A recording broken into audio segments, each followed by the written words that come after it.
All right.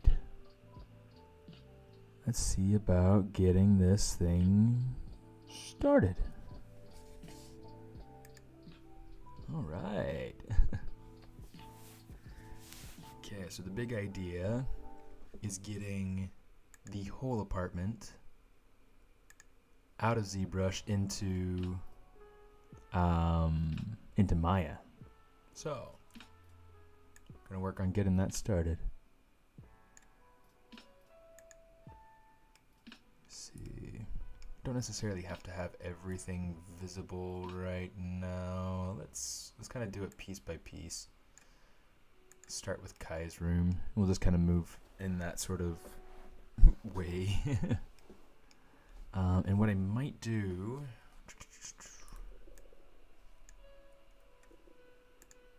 let's see, let's come over here.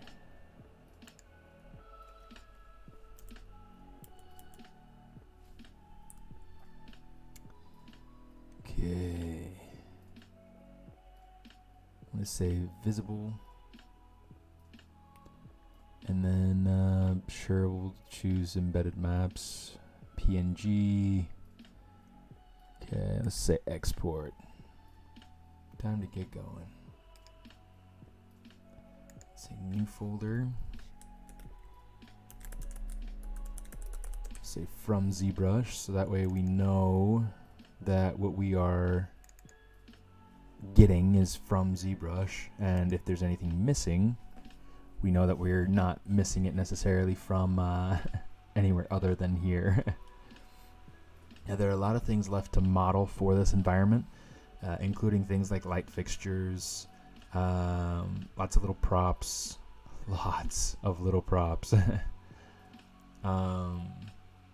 but I want to start taking things over into Maya so that I can start just compiling things, making sure that the environment is working right, so I can get some decent pictures for my portfolio. It's really hard to get renders the way that I need it when I'm trying to use just the ZBrush viewport. So looks like that was successful enough. So I'll have Maya open up.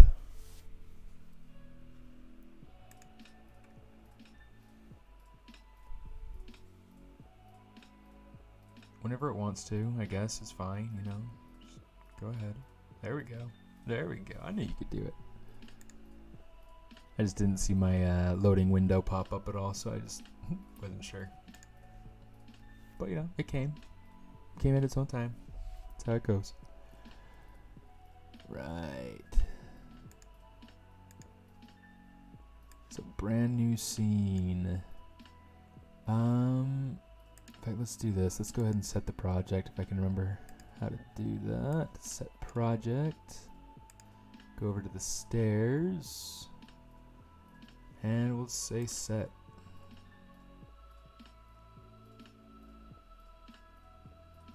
Create default workspace.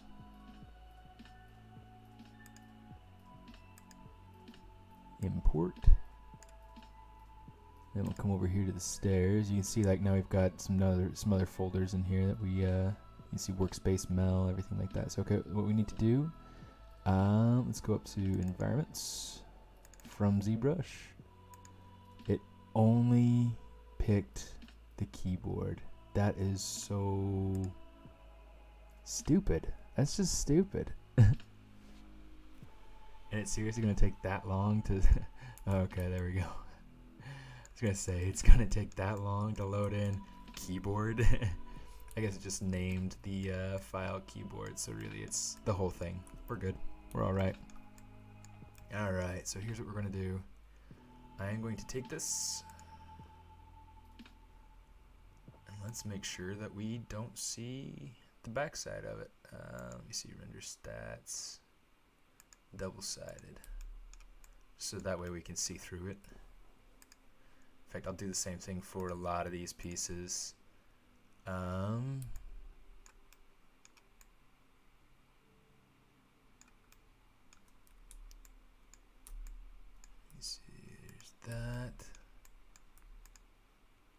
this, double side that off.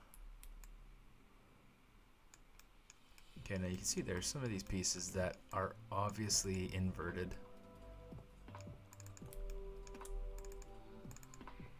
This is just a single-sided piece of geometry, so I'm not going to worry about that piece, but you know, whatever. Oh shoot. It looks like some points got welded on there, so I am going to on that one too.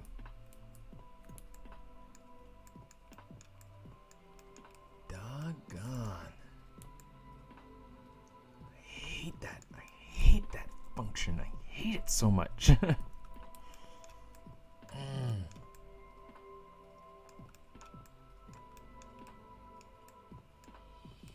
Because now look at this. I mean, it's not welded here. It's just welded along the outside. Good crap.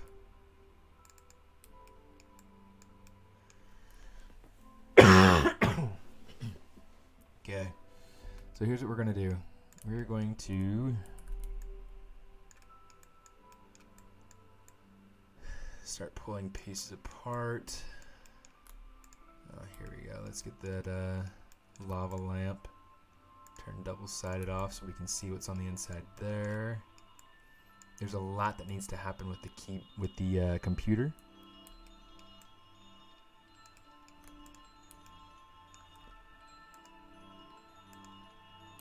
Let's make sure that's unlocked. And then there's obviously some stuff that needs to happen with the chair to get that to be finished, but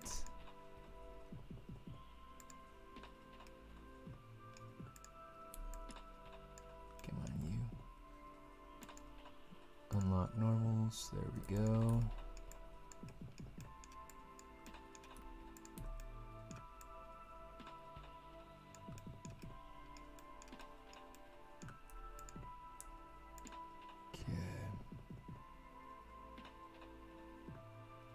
Trying to decide if I want to invert these or if I want to keep them.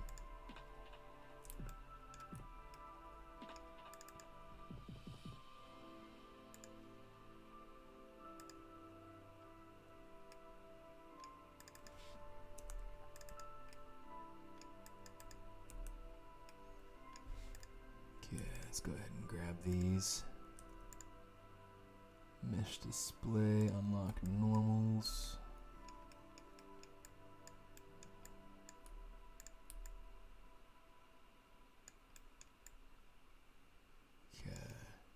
What's nice about this is that now I can actually look at it from the inside of the room. Lots to get going on this. So, I mean, I've got the posters kind of in here, started, right? It looks like really it brought over pretty much everything. Awesome. Looks like some of the posters might have gotten, nope, maybe not.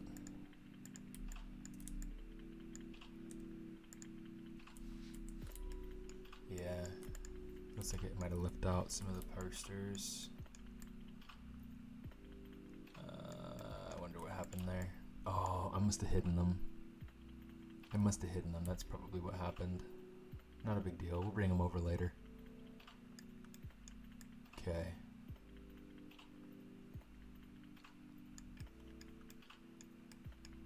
I'll worry about thickness for those curtains at some other point.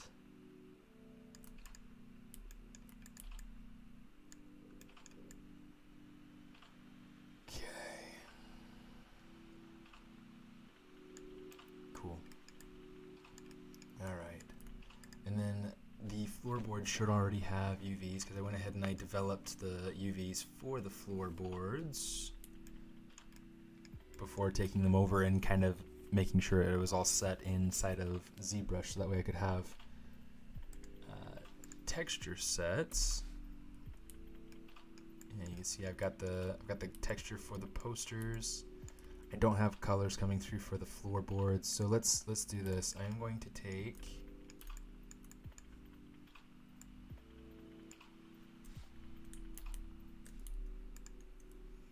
the floorboards. Let's go over to the multi-map exporter. The only thing that I want is texture from poly paint. I'm trying to think. Let's do a 2048. Flip vertical is great.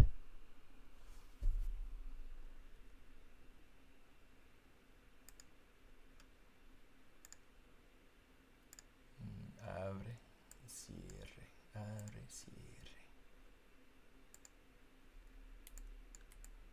Okay, so the only things that I should really get maps from are probably the posters, which I already have, which is fine. I don't really need anything extra out of that. But I'll also get a color map out of the floor, which is going to be awesome. So, sweet. Let's go ahead and say create maps.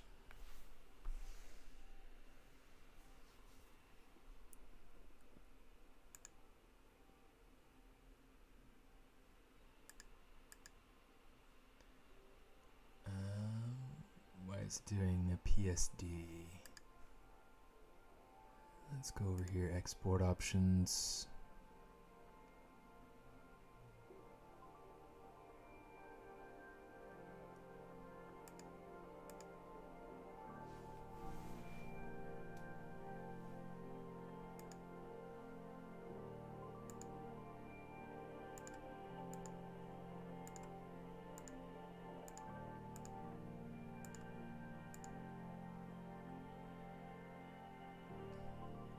Whatever, I guess that works.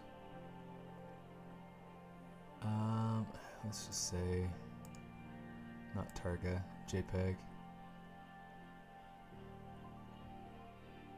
UV tile format, need UDIMs, because that'll go through and it'll cover the floors. Okay, so let's go ahead. I'm going to actually take the posters and turn them off. Got a little bit loud. I just kind of want something kind of chill in the background that I can only kind of hear.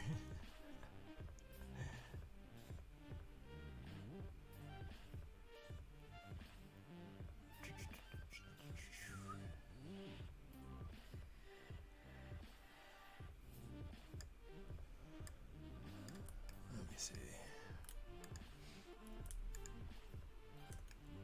Okay, so now that whole thing is visible.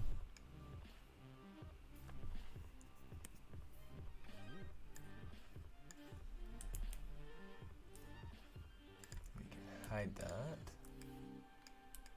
Alright, now we should be able to go. Okay, let's go ahead and say create all maps.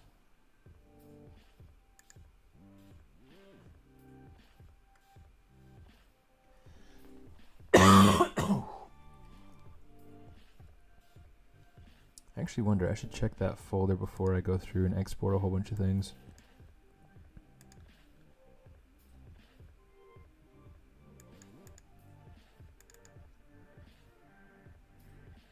Okay, so it's only got the...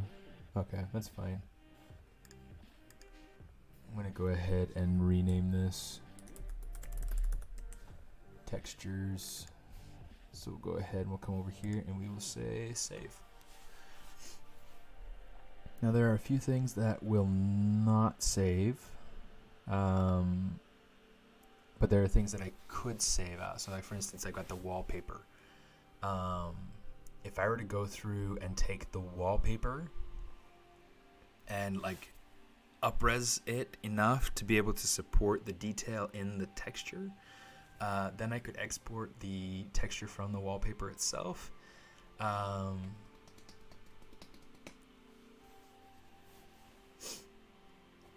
I'll probably do that because it's I don't know, it's a cool look. I really like the way that it's supporting kind of the overall vibe of the apartment as a whole. So I think I'm going to do that.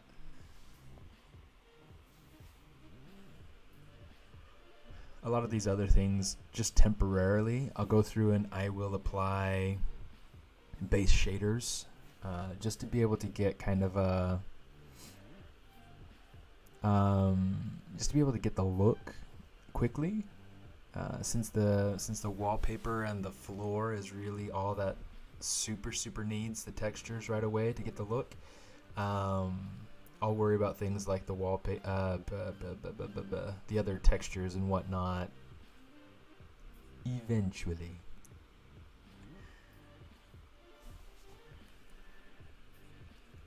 Yeah, it sure takes a minute going through all the assets though. But what's nice is I can see all the colors, all the color maps kind of being baked in.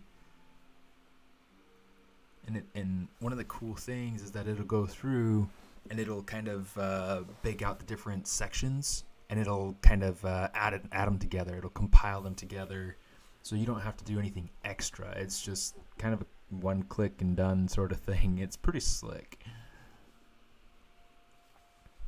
Yeah, I really like this tool. Ever since I discovered it, I mean, it's saved me so much time. And it's created so many different opportunities for me too. So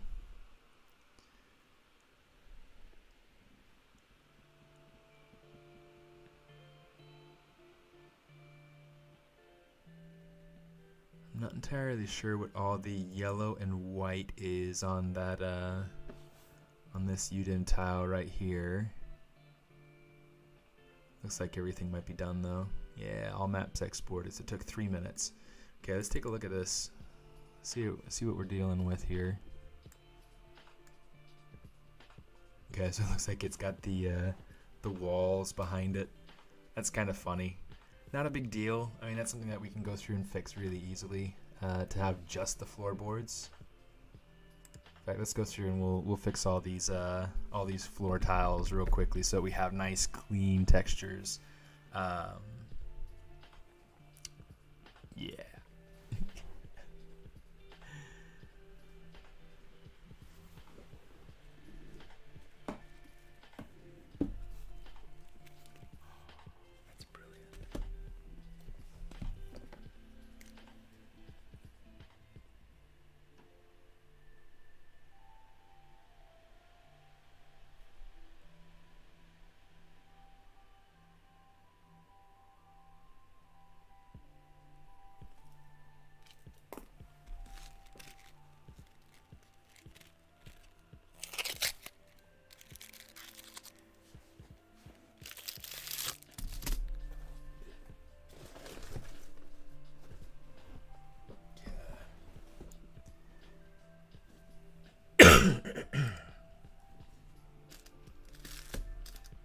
Computer mouse, that's funny. Picture frame, I don't need this, or this. But I do want all of these.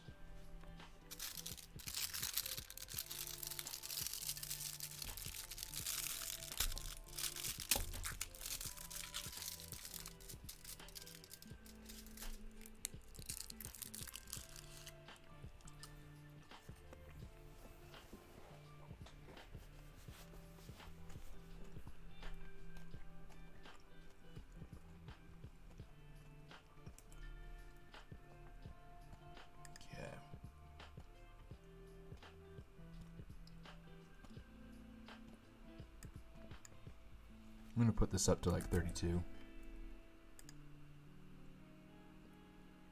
Not sure what's making my computer be so slow lately. Drives me absolutely nuts though.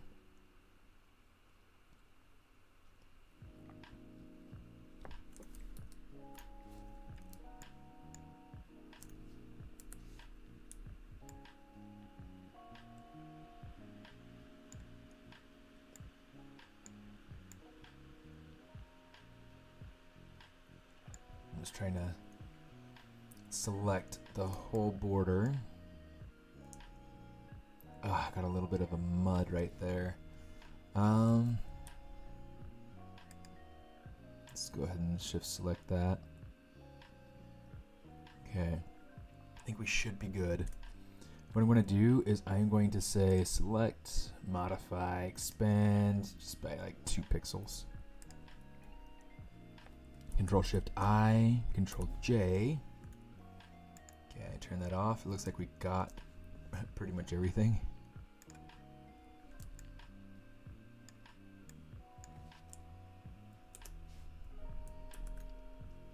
Okay. Let's go ahead and say select, modify, expand by 2, then we'll say delete. Okay. So now what we do is I've got this really cool plugin called Solidify C from Flaming Pear. And it's free, completely free, but what it does is it fills in your negative space in your textures. So it gives you nice, seamless textures. Super, super helpful for creating texture sets like this. And there we go. Now these UDIMs were kind of divided out by different sections. So it's, you know, these are all kind of related panels. What I want to do, let's see, we'll say flatten image. Okay. And then we'll say, I'll probably go through and rename these things because the naming is kind of whack. But yeah, you'll see, like, yeah, I mean, you'll see. We'll take care of that in a minute. Okay, let's see.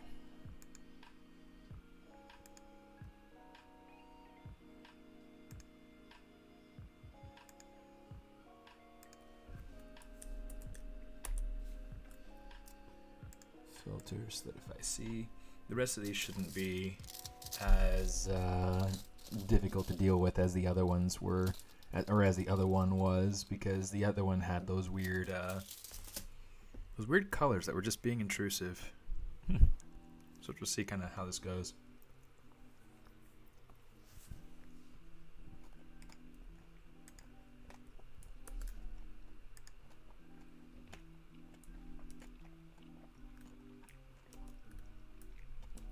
Let's close them as they're done.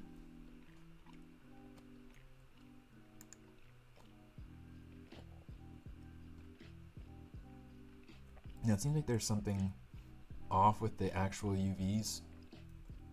Like they're kind of, they're just barely going on to the next shell. I'm not entirely sure why. I mean, everything fit in their own shell when I did the UVs, so I mean, it's not really, I mean, either way, I mean, we can go through, we can probably fix the shells later, or we don't even really have to worry about these particular ones because they're just kind of bleeding onto each other. We're getting kind of a solid-ish set. It's a nice solid color, so like even with the UVs bleeding over, it's not really going to affect it too much. I'm not going to worry about it with these particular pieces.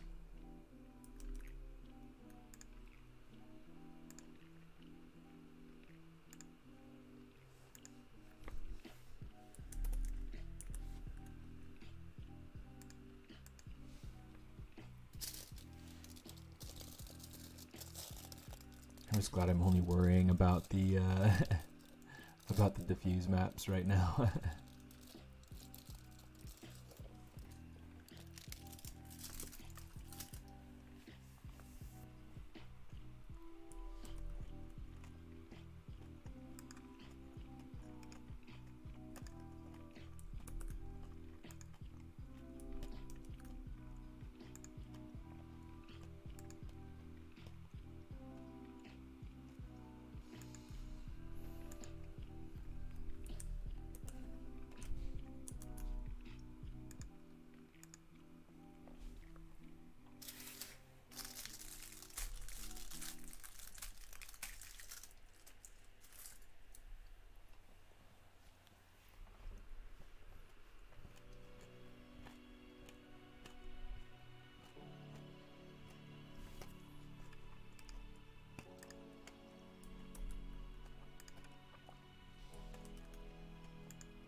Hey Kareem, how you doing? You know, I'm still working on getting over being sick, so it's been ages since I washed. Yeah. Yeah, it's been a while.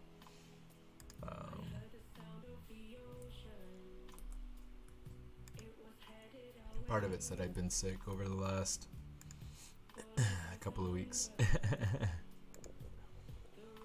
So I'm trying to like get over it.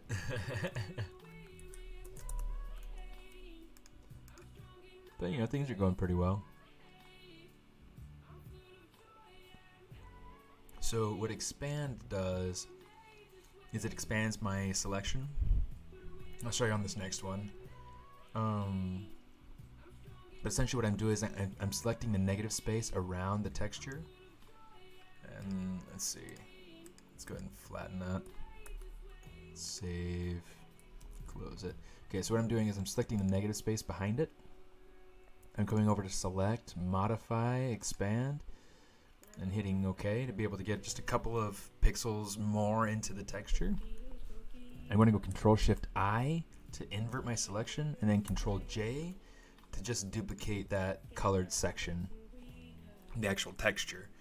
So what I want to do is I want to fill in that negative space with just textures, so I don't have to worry about any kind of seams with my textures. So I want to come over to Filter, Flaming Pear, Solidify C. This is a free plugin that you can download. You search Flaming Pear and Solidify C, and you'll find it. It's really easy.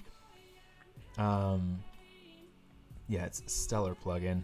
I've been using it since I worked at Warner Brothers, and it's just been a life save. And then flatten the image, Control S. Then you can go ahead and close it. So now I've got all these textures that are, you know, that look nice. So now what I just got to do is I just got to come through. I didn't realize that was. I didn't realize that those were.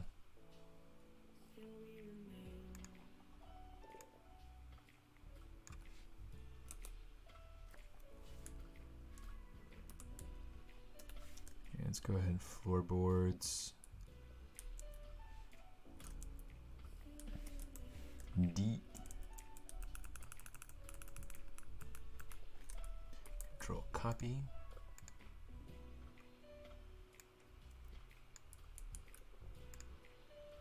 And this way we can just go through and we can just add in our prefix to the number, and that way it keeps the order, and that way Maya knows where to apply the set to, where it needs to apply the texture. The number really is kind of the only real important thing. And I'll show you why soon.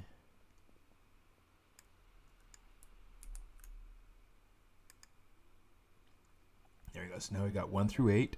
Okay, so those are our floorboard textures. And then we'll rename this so that it's D_posters 1001, because I'm pretty sure that's the tile that it's in. It doesn't really particularly matter for this one at this moment anyway.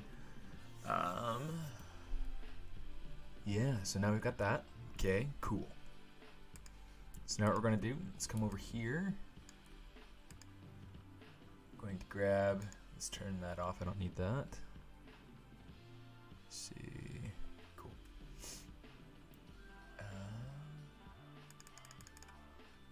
Let's delete all by type history here, just to make sure that we're starting fresh. Assign new material. Let's go to an Arnold shader. Standard surface, please. For the color, select a file. Just gonna kind of fly, just trying to get these from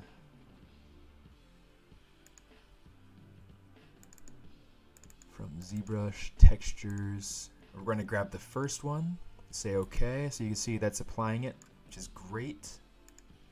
I got a couple things I need to do to make that work though. Okay, so just having the name like this, yeah, it's great, but what we're going to do is we're going to say caret udim close caret.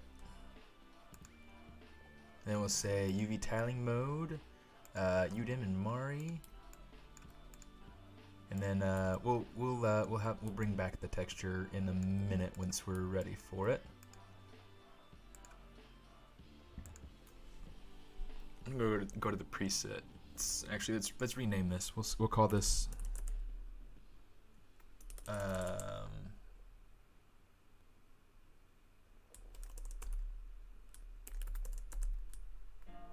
wood floor mat. Let's call it floorboards mat. I think that makes more sense. Okay. Delete all white type history. Okay, color, let's say generate preview. It does so exist.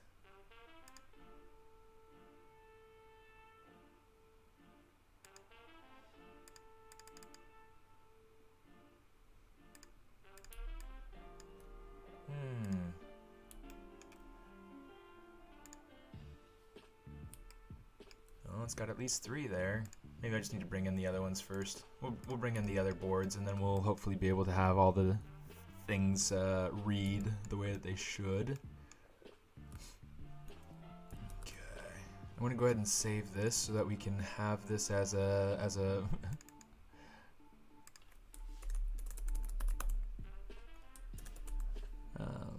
as an anchor point to kind of go back to.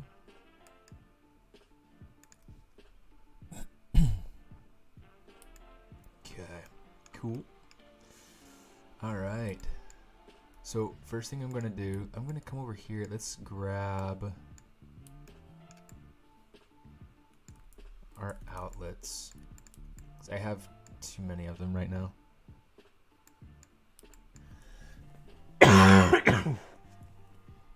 Pardon me.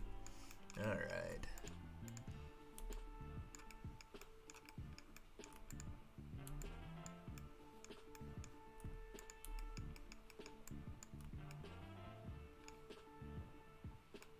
You know what? Here's what we'll do. We'll grab these. Make sure we have all of them. We will say split. Separate.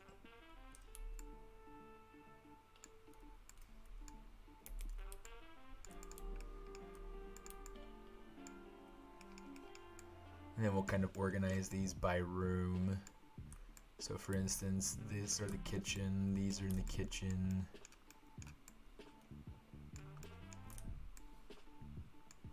And then we'll just say Control G. Hit Shift P too to kind of get them to be their own thing here. Okay, now let's get the ones from Kai's room.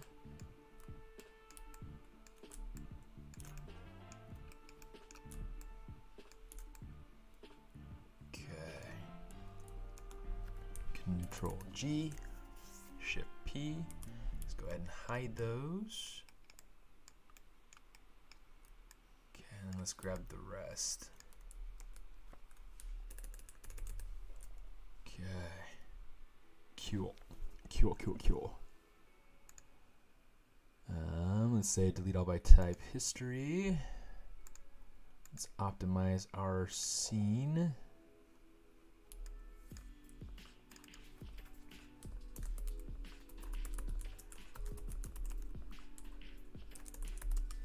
Outlets for the living room. Outlets. Kai's room.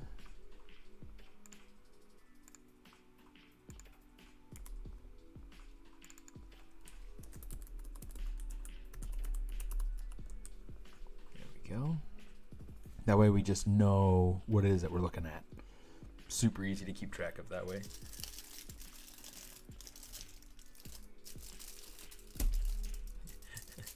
I'm sure if you've ever taken a class, somebody, your instructor or anyone professional you've ever listened to has always been like, mind your naming conventions.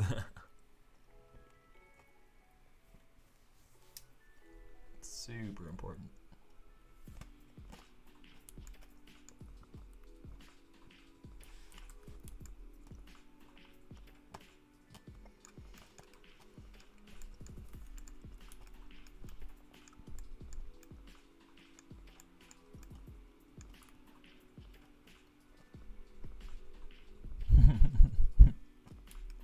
Incremental saving, yep. Definitely another one.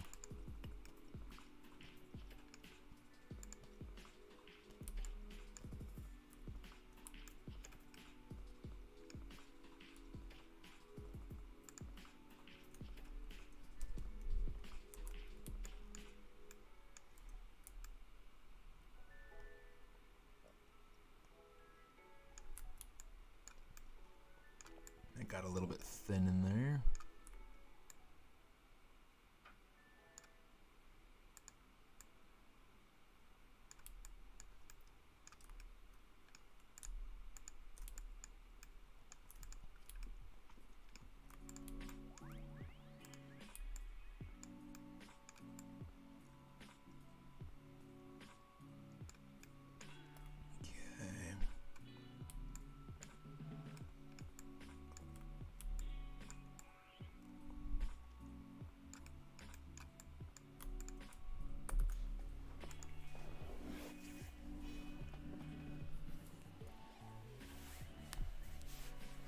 Alright, let's go and see about... Well, I guess let's do this first. Let's grab these things here. And then we'll grab Kai's outlets.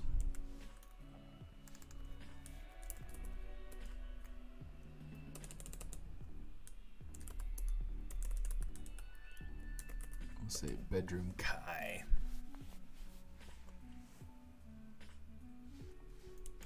This way it's there, we can hide it. We don't have to worry about it being in the way. Let's go ahead and save it. So much better. So much more better. Alright, let's jump over. Let's grab the next piece.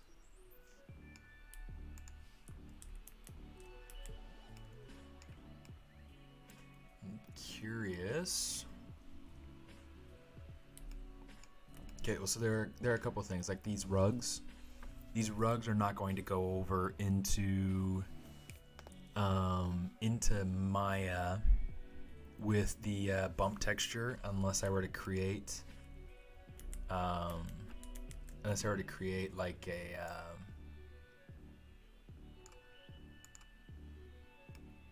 like normal maps and things like that. I might do that. I don't know. It's one of those things that's kind of tricky. Let's see. Let's go ahead and kind of undo that. Let's say Control D, just to make sure that we're getting the basic shape in there. We don't have to worry about it being too low res when we bring it over into Maya. Same thing with this little rug over here. Let's check this just to see what we're at. Turn off dynamics so we can see. Yeah, it's probably good. Maybe we'll do, give it one more. Take the crease level down to like 1.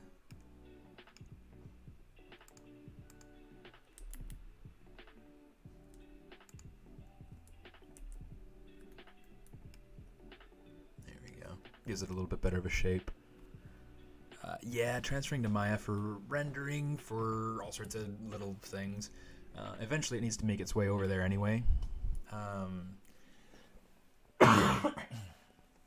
mean, I tried adding this scene to my portfolio, and it just looks terrible. So it's like, I want to be able to actually show it off.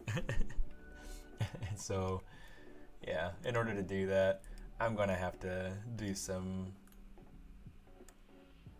do some stuff. For sure. Let's turn off the light switches in the wall outlets because we've already got those. Oh, we already have those over in in the Maya. Okay, these curtains, I do want to keep the thickness. Okay.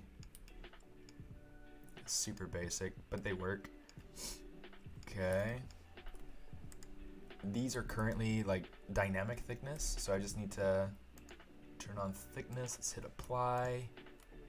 Apply. Okay, so now they just have thickness. They don't have like, any special subdivision levels, which is awesome. Okay, so that will be helpful.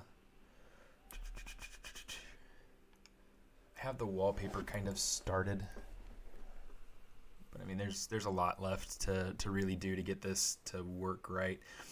Here's what I'm going to do. I'm going to kind of use this more as like reference, and then I'll generate my own special texture to kind of go over this. Maybe I'll make something in Substance Designer. I need to get back into Substance Designer anyway.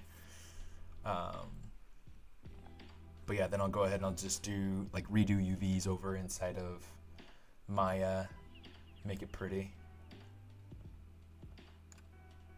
What is this? Oh, I see. Turn that off. In fact, we can just get rid of that. It's just in the way. Okay.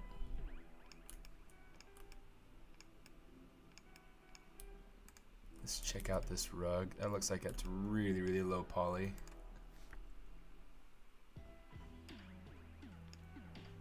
Let's just say apply. Let's see where that takes us. It's really high, specifically here around the edges. Here, let's do this. Instead of just hitting apply, say smooth, let's come down to crease.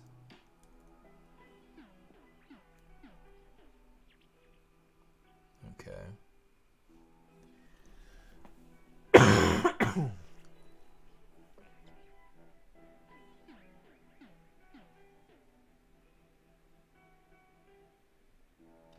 Yeah, so it's just stylized. I don't know, it'd be called something different. The style would be called something different depending on where you go. You could call it wonky, you could call it a lot of people just call it pushed or emphasized or yeah, I mean, because I mean everything. I guess I don't have the cupboards on right now. I'll have to turn that on later. But I mean, you can see like there really are no parallel lines. Anything that's supposed to be parallel has some sort of like wave to it. In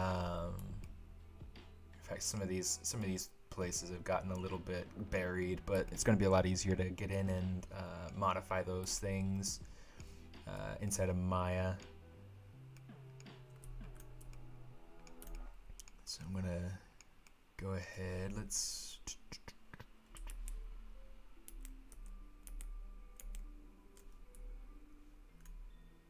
give this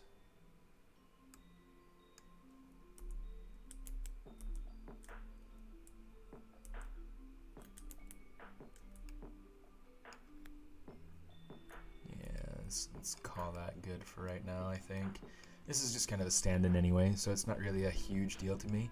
I want to go through and make a rug that feels woven, like kind of woven and yeah, it's kind of like a cloth braided rug. So that'll be cool. But yeah, I definitely have a little bit of work to do to get it there. Which is fine. You know, that's just how life goes, right?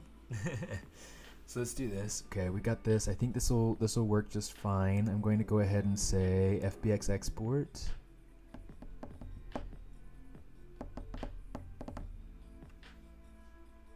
Okay, visible. Let's say export there. We're going to say export from ZBrush. Call this living room. Actually, let's do this like this, and we're going to call this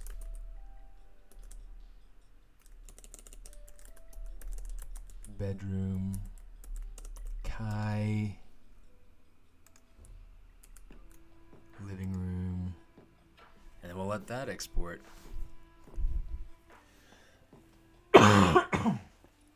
Yeah, so my background, I'm a modeling artist for entertainment, for specifically in the animation industry. I've worked in the past for How to Train Your Dragon at DreamWorks. I worked at Walt Disney Imagineering, so most of everything that I've done has been very stylized. Love to work at Pixar someday. Hopefully sooner rather than later. Okay, let's grab this. Say file, imports. Say living room. Magic.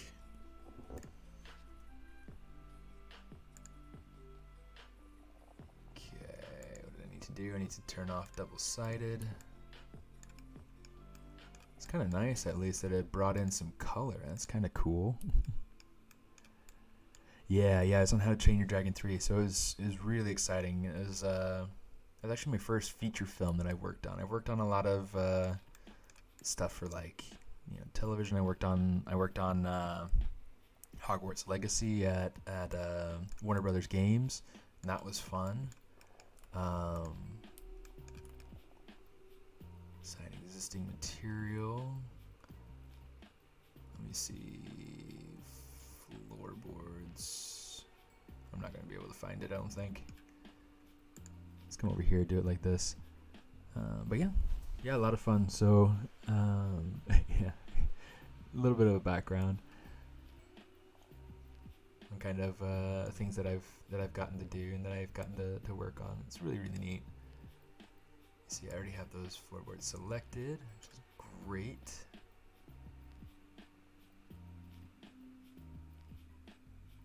Did it not?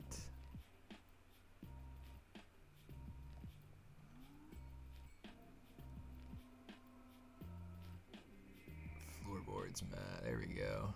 Assign material to selection. Just to be able to make sure. Say graph network.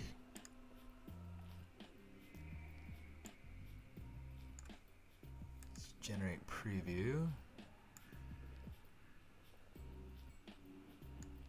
I'm curious why it's not working.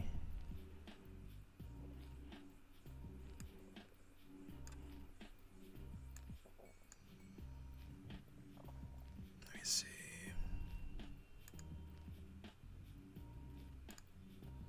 Color space is right.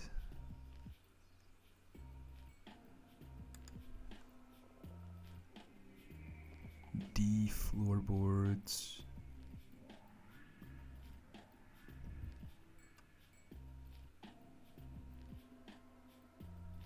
Underscore.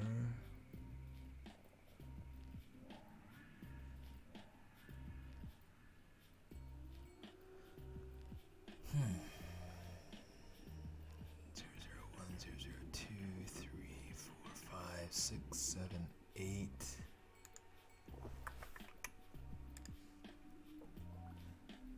Let's see.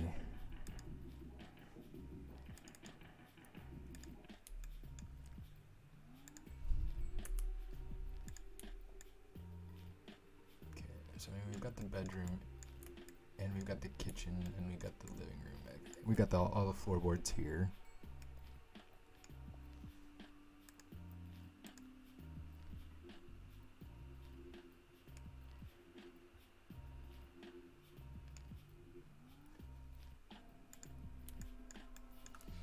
That is so weird.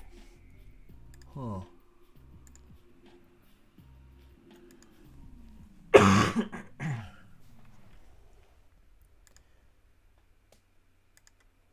Medium quality. Should be able to do it. It says that it doesn't exist, but it totally exists. Maybe I need to put up UDIMs.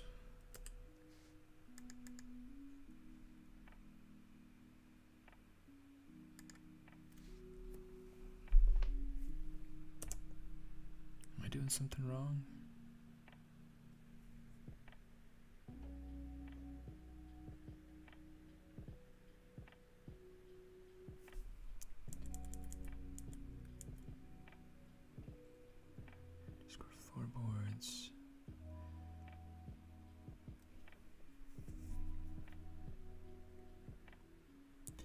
Is Maya recommended for 3D ArchViz? It depends. I shouldn't have hardware texturing turned on. I mean, this is viewport 2.0. Should be fine. And it's like I was doing something the other day and I was using this, so yeah, I know it's not a big problem.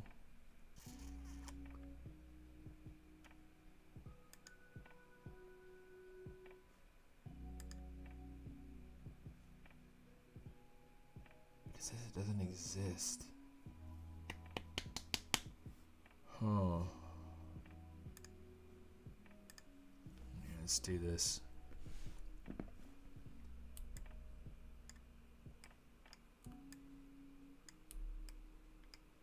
I am going to grab everything and then let's grab the posters too. Okay. Everything that is not the floorboards or the posters. We'll just say assign existing material. Where's Lambert 1? Let's open up our. It's already open. Okay, so I need to come over here. Let's see, Lambert 1.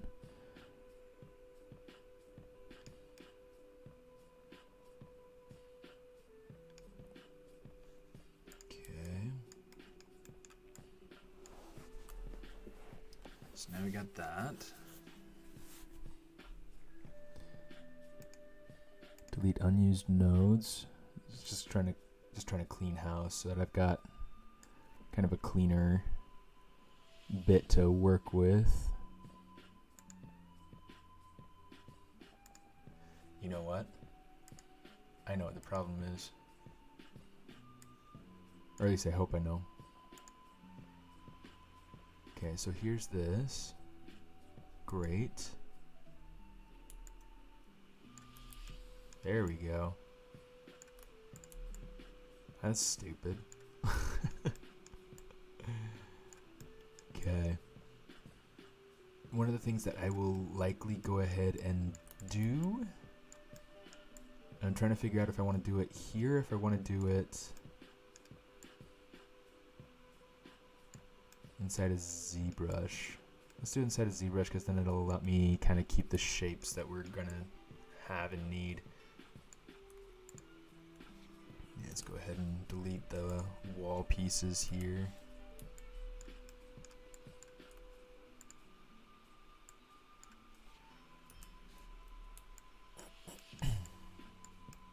Everything except for these wall boards over here.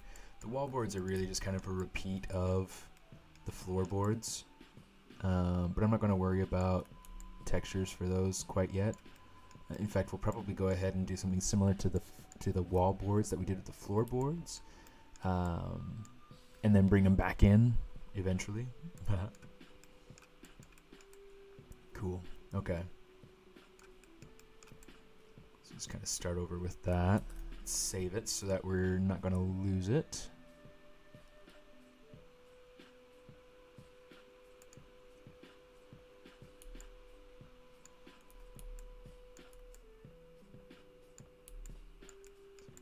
Things here, grab that.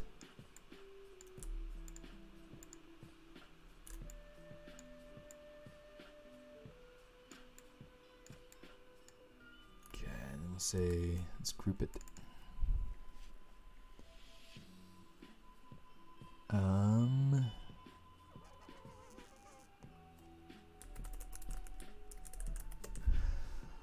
We'll call this living room.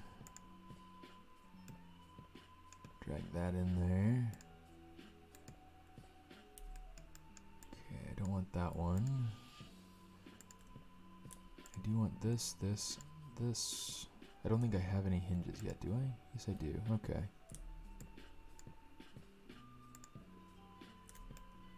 Take those in the living room.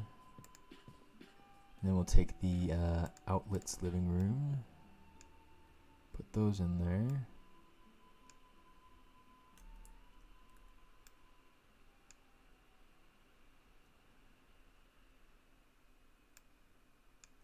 Get in there.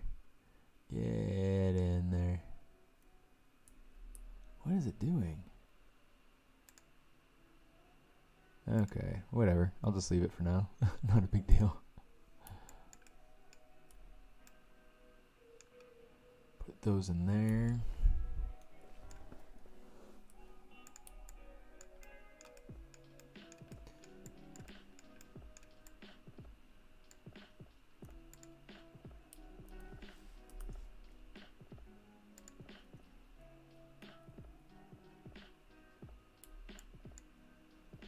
Should smooth out here in just a minute. I just went ahead and did the smooth preview.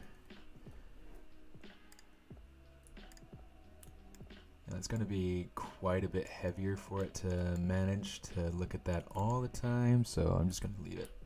But good to know that it's still looking good when it's smoothed out, right? So we'll take that as a win. Oh,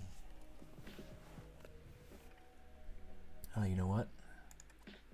Gotta get this rug over here in the living room.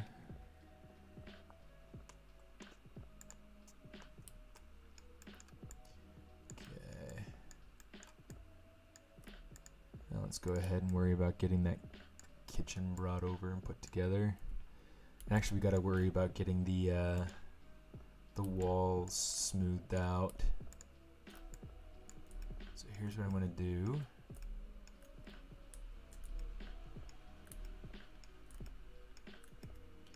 What's cool is that it's got these really nice kind of rounded edges, and that's something that I want. Helps to catch the light better. So what I'm going to do is I'm going to say, let's say apply. What does that give me?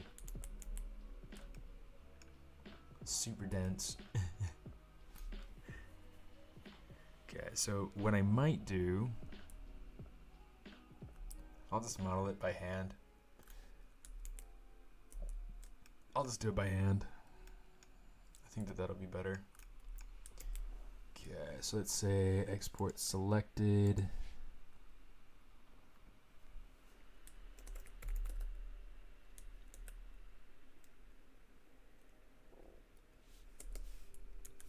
Let's do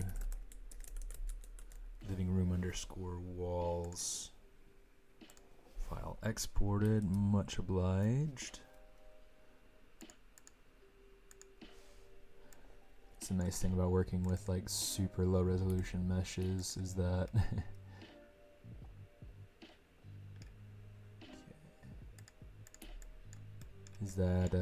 it doesn't take long to export. I'm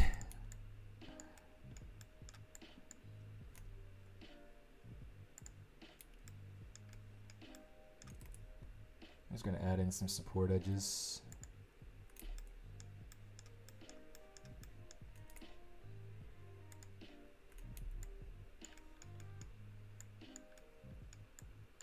Sweet. Okay. Put one in right there.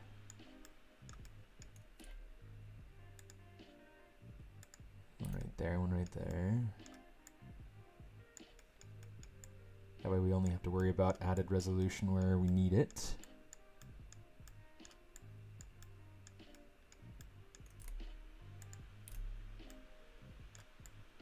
Where does that go over there? Okay. Yeah, that's fine. And that'll support the window a little bit.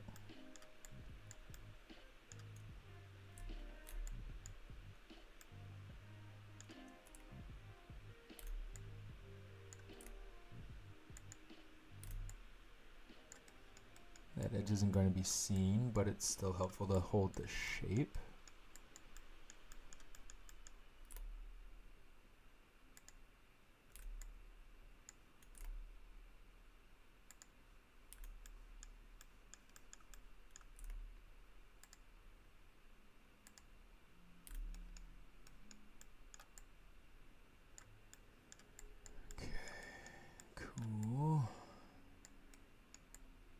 That got really congested right here, so I'm going to go ahead and cozy that on out here in just a moment.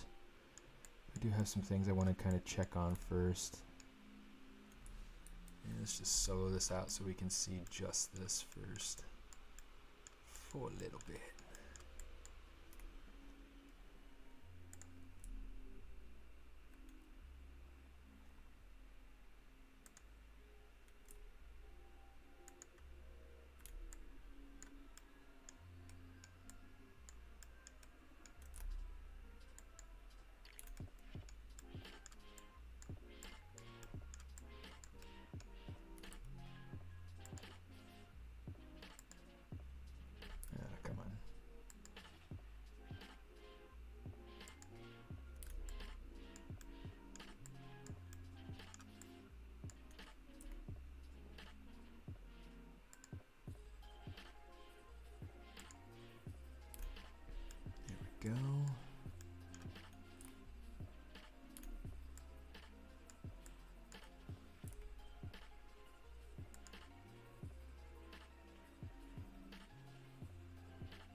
interesting to see where edge loops terminate. So since this one came over here to this window, to this corner, I'm just going to go ahead and add an extra one over here as well.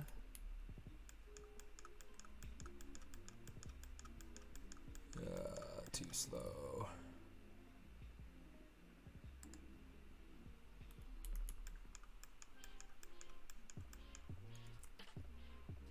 And might as well.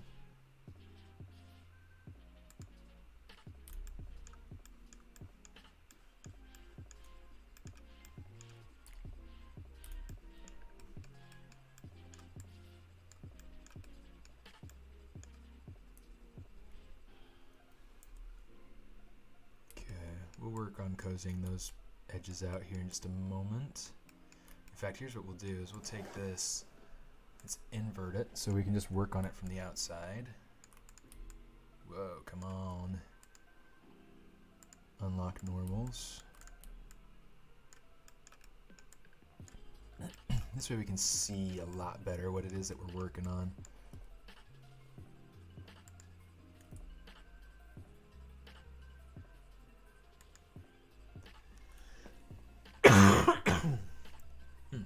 Pardon me.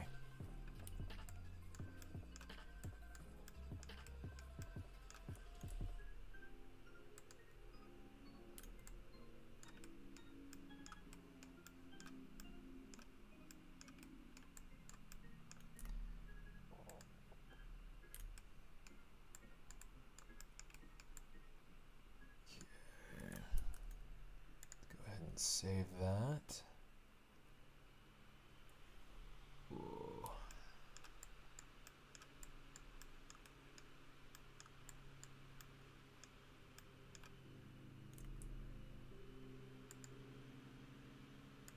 Add in support edges around there and there.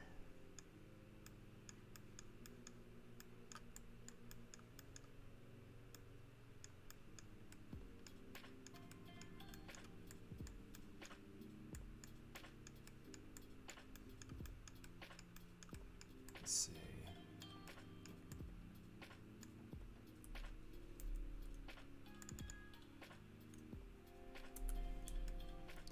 This is going to come down here and we're going to say slide edge loop. Be able to get that supported up here.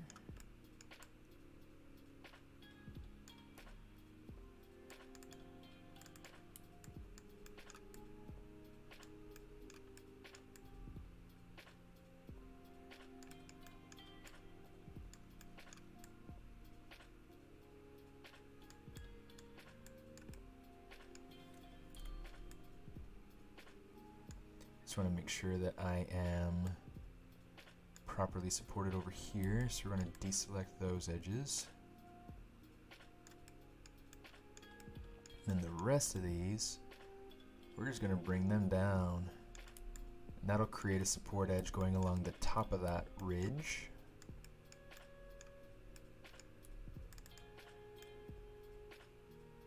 Just going to bring this up for now. And there are things like this edge and this edge that we'll have to bring down.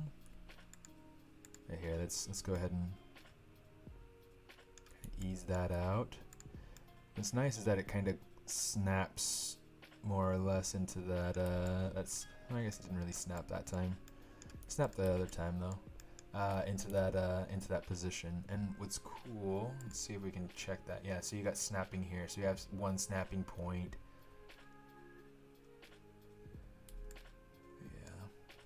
It's kind of a nice feature.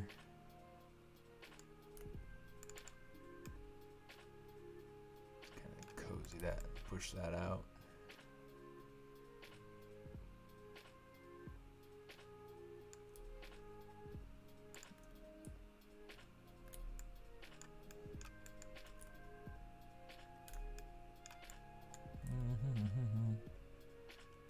It does not want to cooperate with me at the moment. Okay, and we can see very clearly that this edge right here is creating issues. It's going to create some creasing right here for us that we don't want. So we're going to have to ease those out some. But it's not a huge deal. We do want to make sure that that edge is there to support this, but we don't have to. Here, let's kind of deselect that. We don't have to worry about it too much over on this area, so we can take this.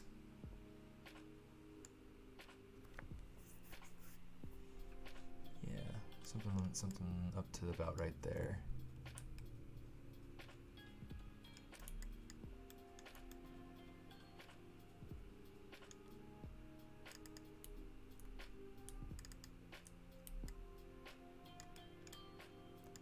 In fact, maybe what we could do, we'll grab just that section,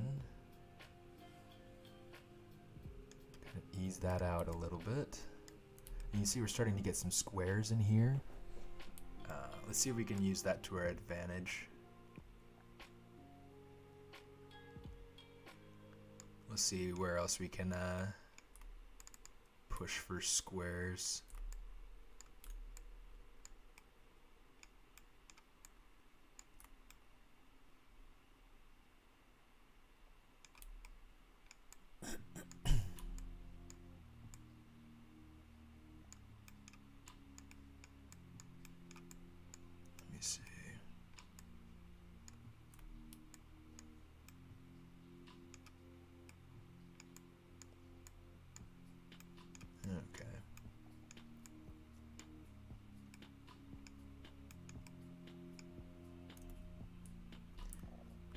Maybe instead of doing that quite that high, let's put this maybe about right there, so it's more level.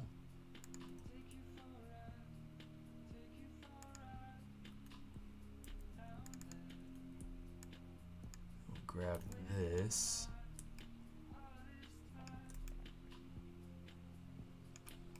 Start pulling that out.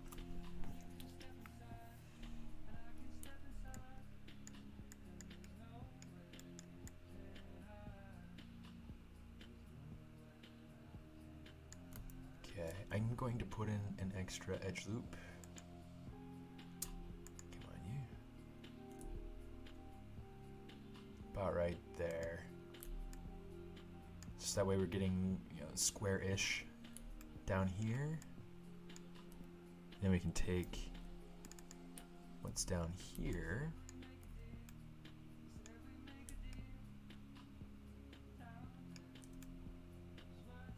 Slide that down so that it's about halfway.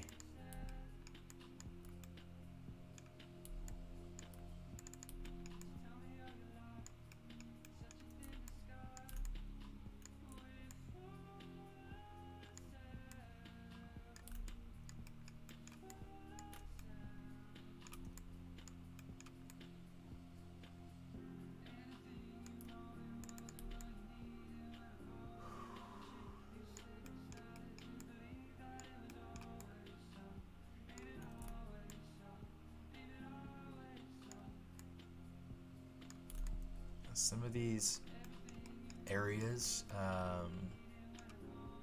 that we've worked on may need further tweaking, but that's okay. We'll get to it. We'll get to it.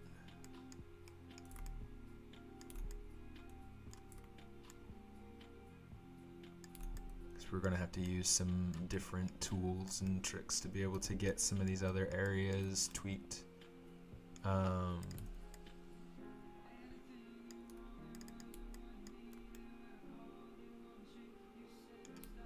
Some of these areas like this right here, it's much easier to tweak in this sort of way. And then one of the cool things, if you hold Control-Shift, you can just kind of slide along the surface of your mesh. So handy. Grab both of these. I'm just going to hold Control-Shift and kind of slide them right down.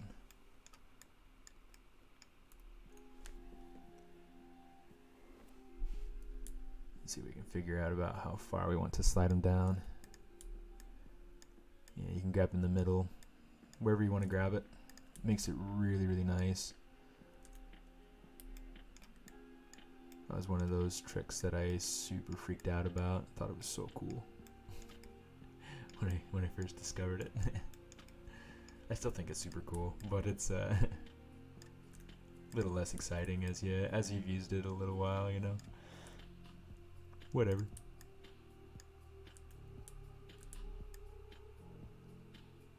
It's gonna pull it down and then pull it up.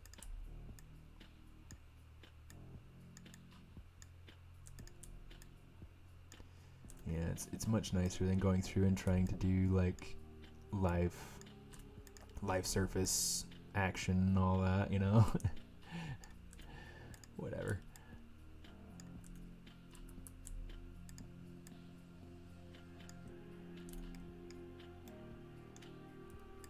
Yeah, quad draw is really nice too.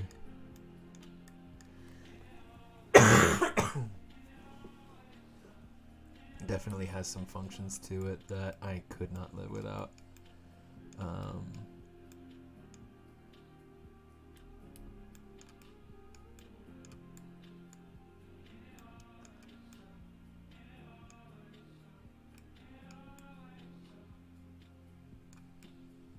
let me see. For this, we're going to want to add in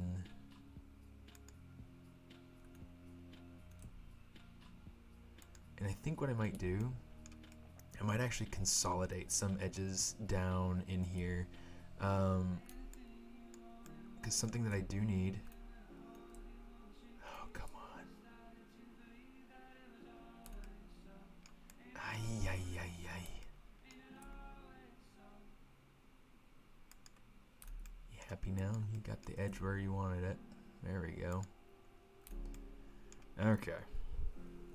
So one of the things you can do, and I don't do it a ton, I much prefer to kind of keep things clean and flowing through, but you can come in, you can say merge to center, so that way you're getting just the topology right here to be able to support this edge, to be able to support this corner, things like that. And then yeah, it might be a little bit too far away though. Maybe we'll have to do, let's go ahead and add one here. Add one here.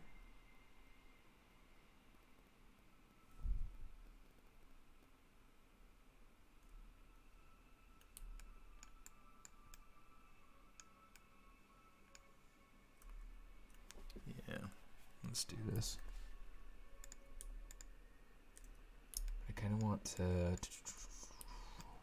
let me see, I gotta think through this for a second.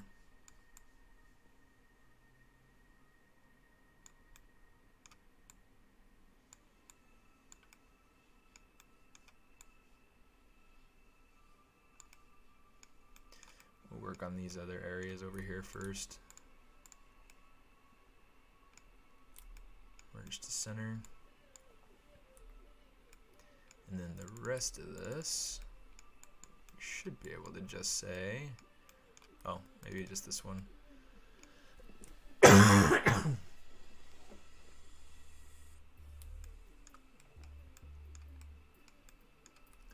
these other ones,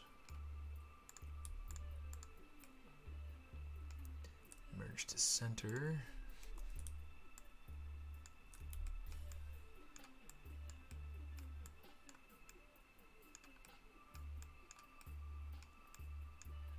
Maybe. I'll have to see. Okay, that going down will be important. That going down will be important.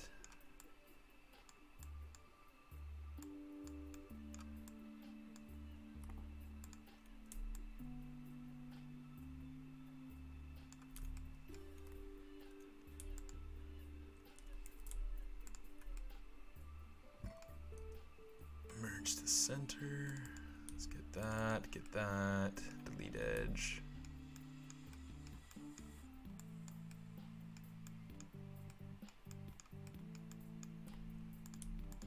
can also come over here and you can say collapse edge. Come on, collapse edge that right there is magic. Beautiful.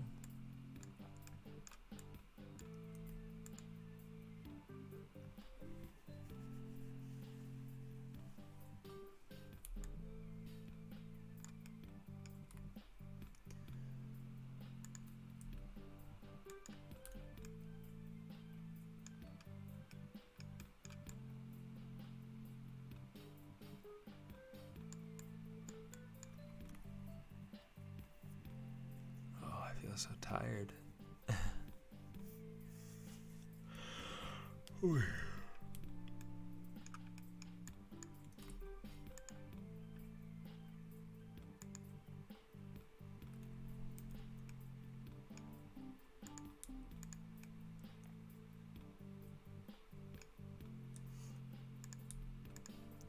Collapse those.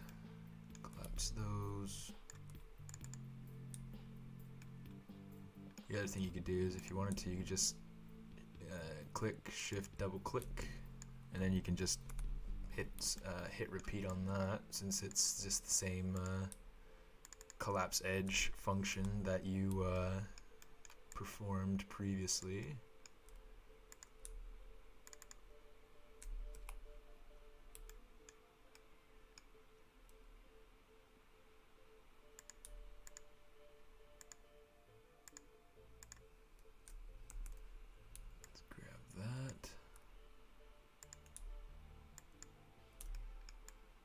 Check, make sure on the other side that we're good. Looks like that's going up to out here, which we don't want it to affect those. In fact, let's grab that.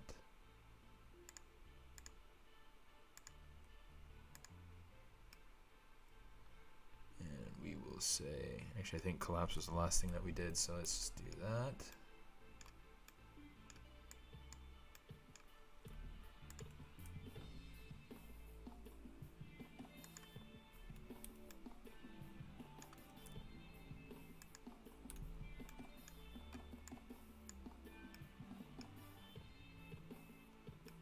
Interesting.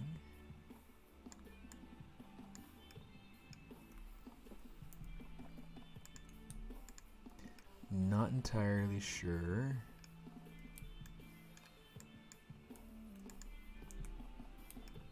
How I ended up with extra edges here, but whatever. It looks like we can just get rid of this and we should be just fine.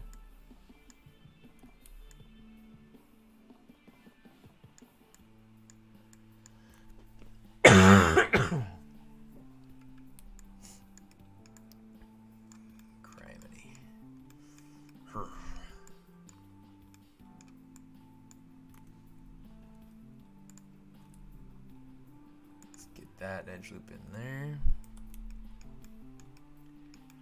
Boom. Yeah, I mean it's a lot of just kind of boring, repetitive, whatever, but you know, it is what it is.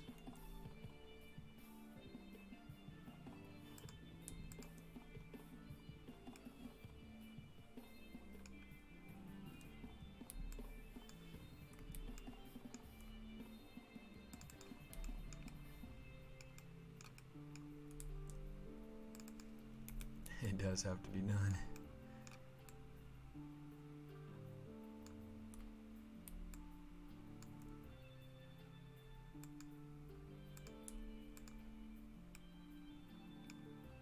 Oh, not delete edge, shoot. Collapse edge.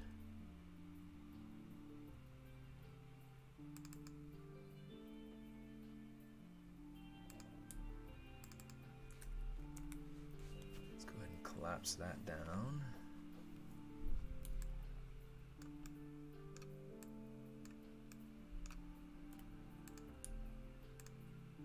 Oops. Hate when that happens. Okay, there we go.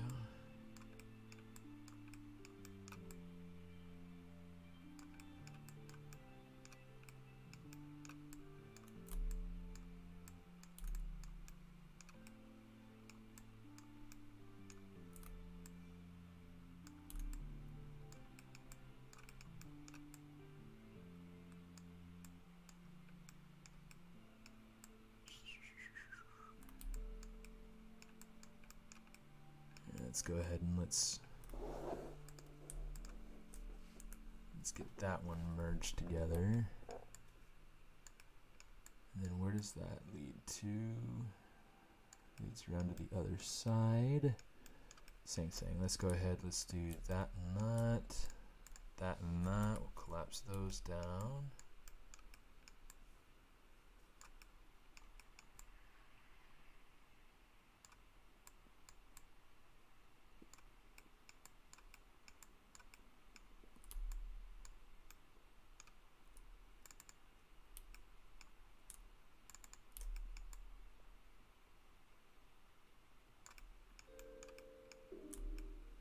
Say delete edge.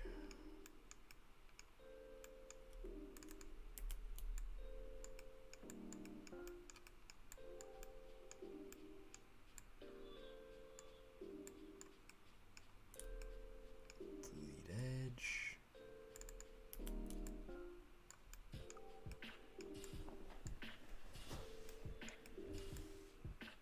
I need to add in an extra one here.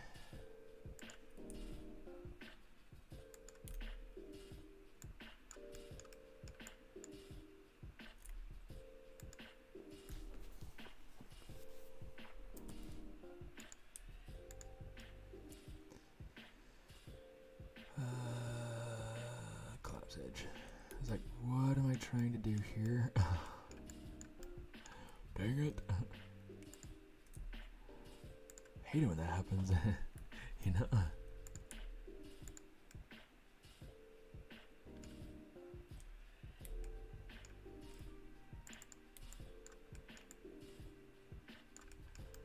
Okay, let's trace this one around to where it goes. Looks like it just ducks right on out.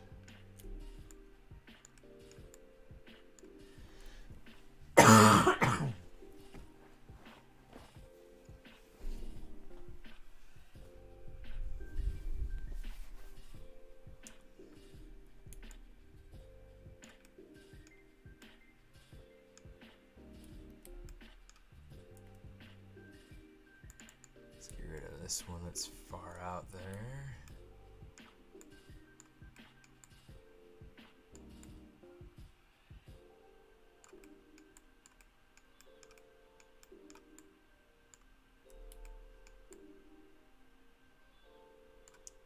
Let me see.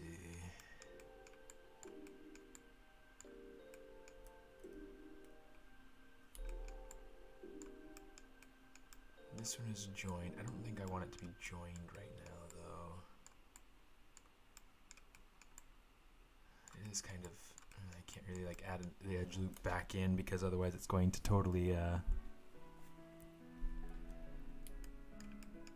create weird flow for me.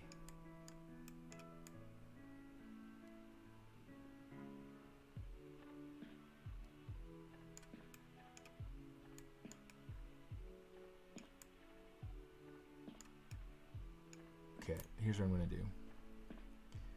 I am going to, let's just delete a couple of these faces.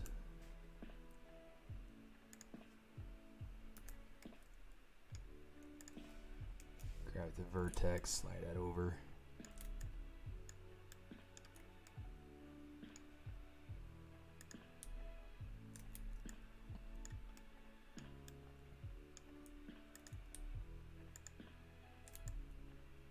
Yeah, okay, that's straight down.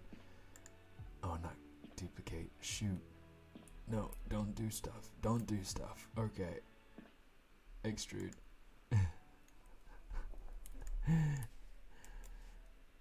So the quad draw would really only be helpful for me if I were making it, you know, on top of a surface. Since what I'm building is, it is the surface. The quad draw isn't really super helpful to me at this point.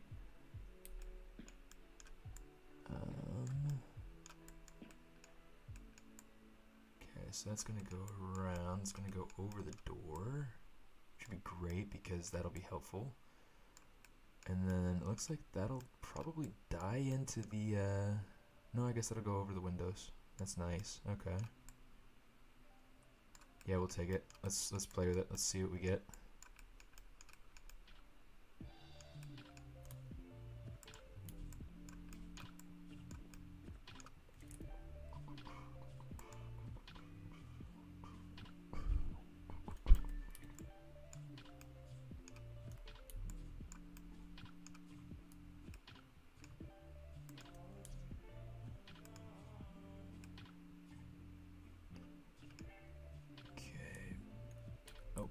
I guess that's a little bit too much. Let's see. Where does that go? It goes down. Not sure where it goes on the other side though. It just goes around. Shoot. Okay. So just for the sake of kind of getting what I need out of it, let's get rid of that.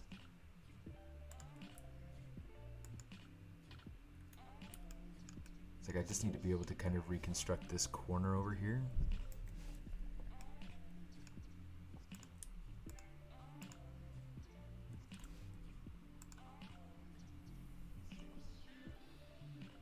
Casting spells by arrow ... I don't know if you guys can see it. I can't see it.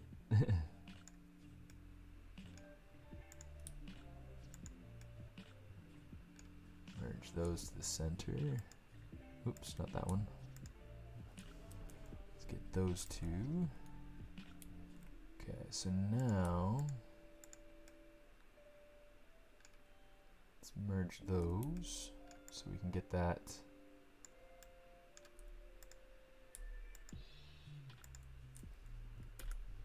edge flow the way that I want it.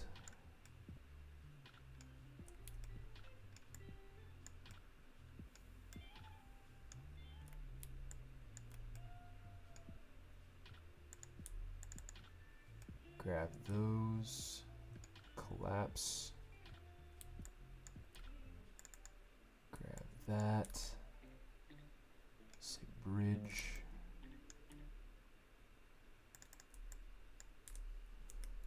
go ahead and bridge that as well. There we go. It's starting to be something.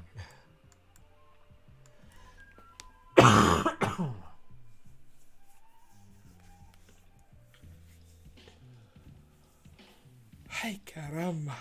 Ay, ay, ay. Ay, ay, ay, ay.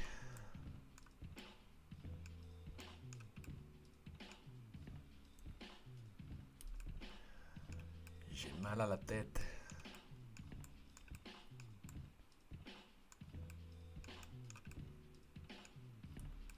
Alright, let's do this. We're going to say edges.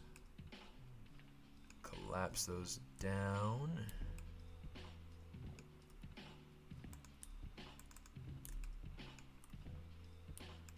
Oi, oi, oi. Where is that going to? That ain't going nowhere.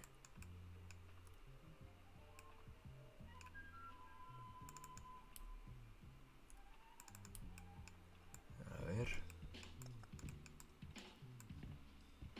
So that goes down and around. But I need to join. Let's go to vertex. Merge vertices to center.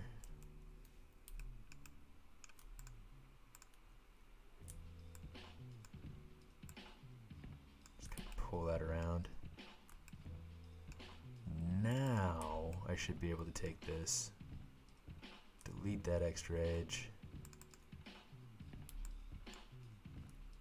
Por favor.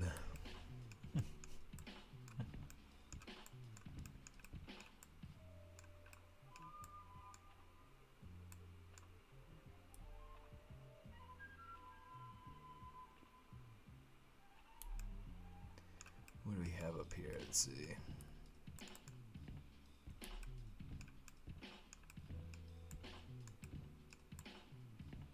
I want that going around the outside there.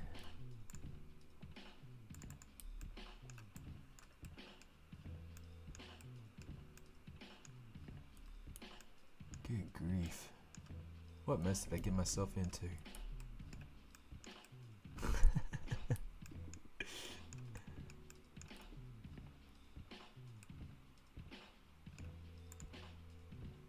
Let's grab that weld point tool.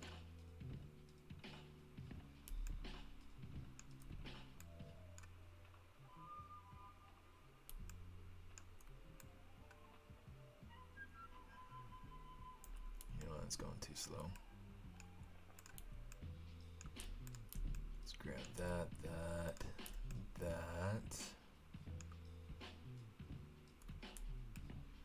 And we'll just say, collapse those edges. Go over to the other side, we'll do the same thing.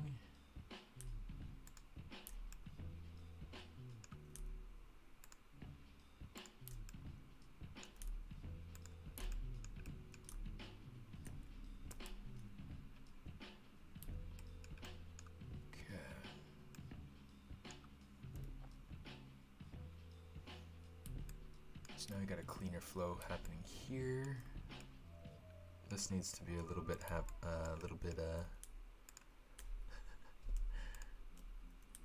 needs to be helped a little bit.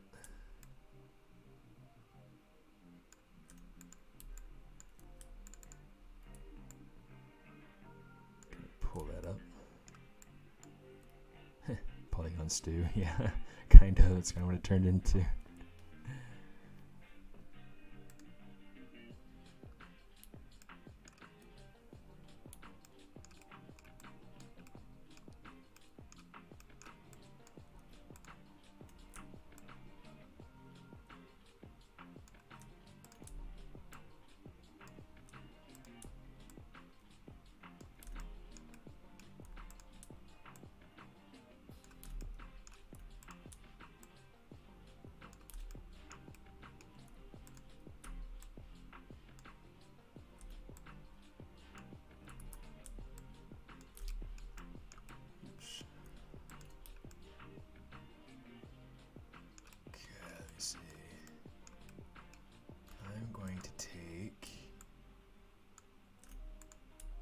That out, take that in.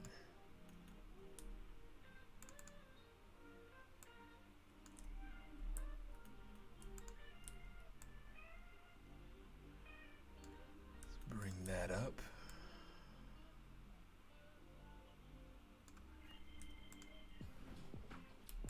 Just want to kind of be in control of these edges up along the top of this roof piece here.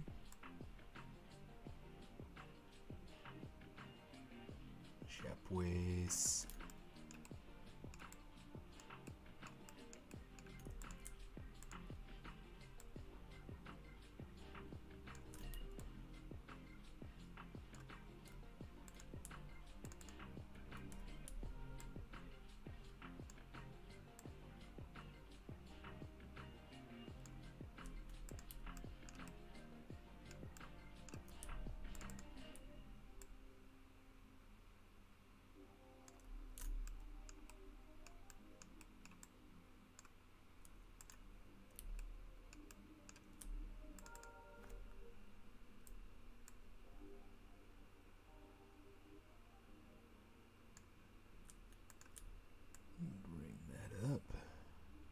Too much.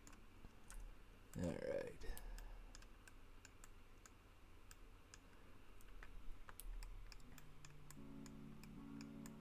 Okay, so now we can begin to sort this mess out. Let's see what it's trying to do here.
I am streaming on Twitch too. Yeah. Yeah, I personally when I watch streams, I prefer to watch on Twitch. I feel like there's less of a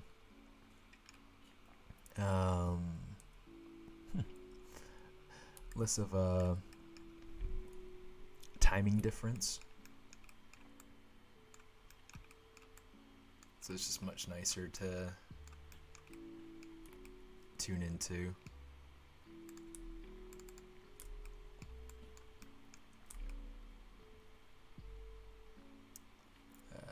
Collapse edge. Yeah, and you can find me there under twitch.tv/smartist. Just kind of anywhere. Anywhere you can find me under smartist.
That mode.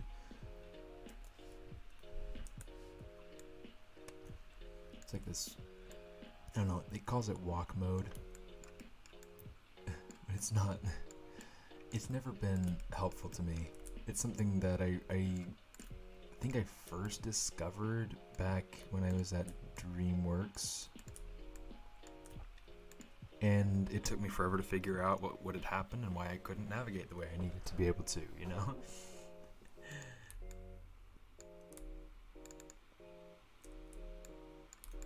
But whatever. Figured it out.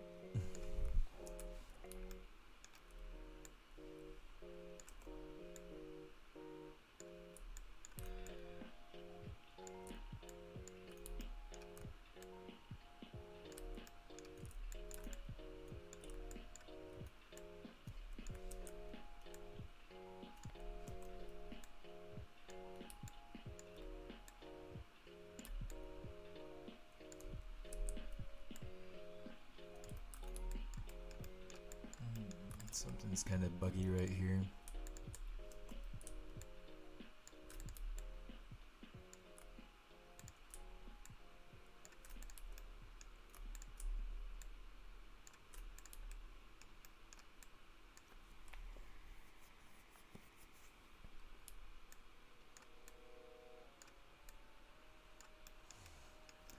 Let's see.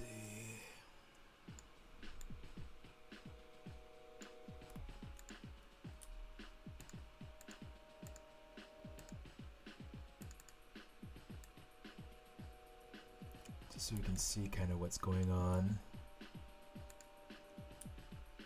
It's like, where in the world did this edge loop come from? What created that?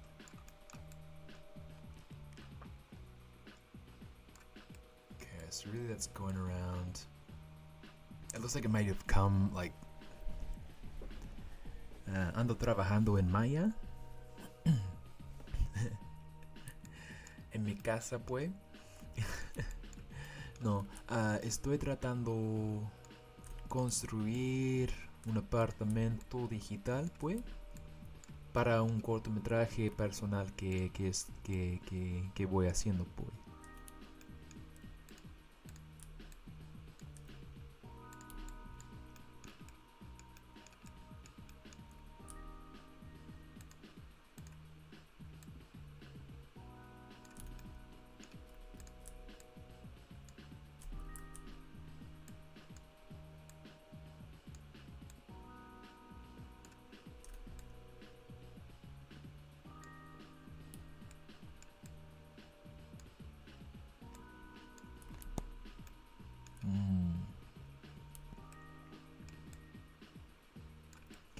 to come back to kind of like this corner right here in a little bit, because I do want to make sure that this area has better topology. This is kind of messy at the moment. Let's start with this. Delete that polygon.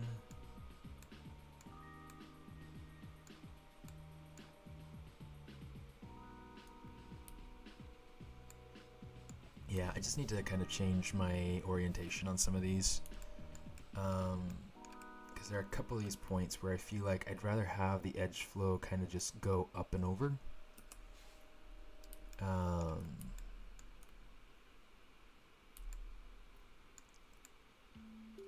Which that should do it for that.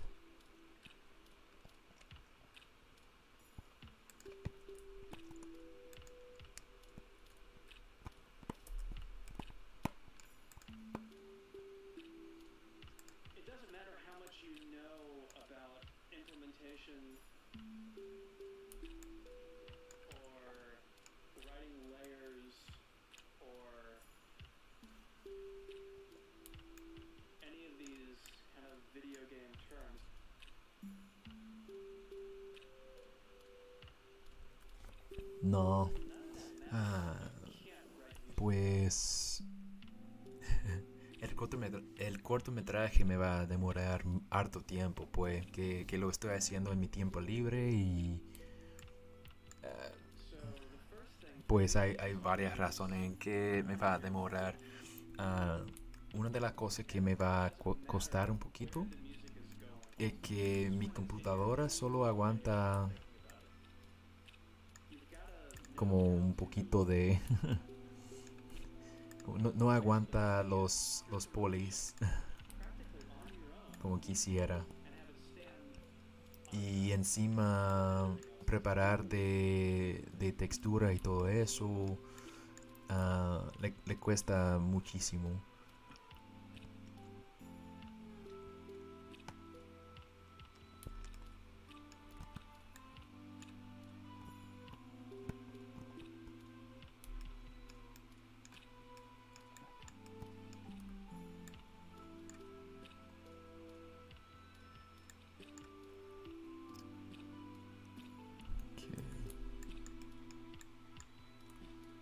Going around, that's going to be better.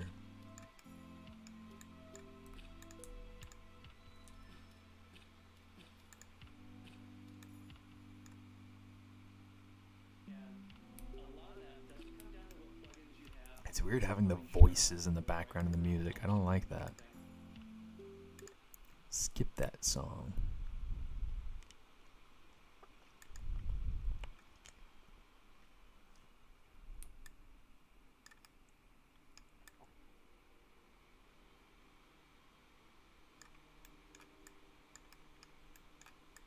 So now that's going up and over.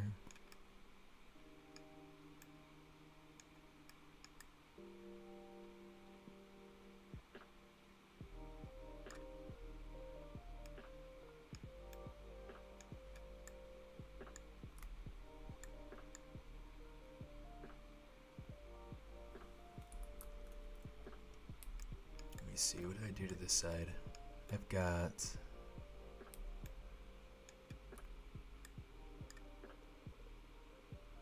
Let's get rid of that. This section's going to need to be... Here, in fact, let's kind of go through and...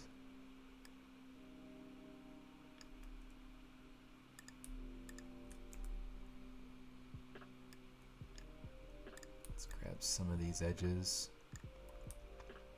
Bring it down to about right there. No, no, no, no, no, no.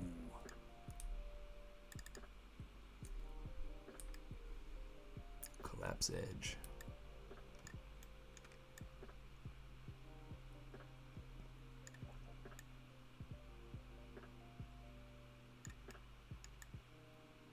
Okay, so that is coming to there.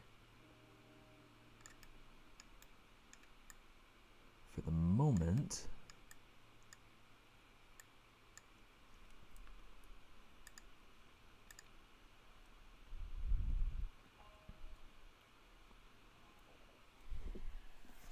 it's like the music kind of fluctuates from like different instrumental. It's supposed to be the lo-fi station on Pretzel Rock.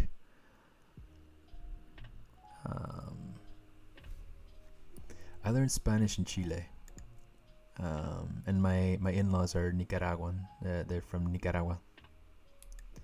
I love Spanish. I love Spanish so much.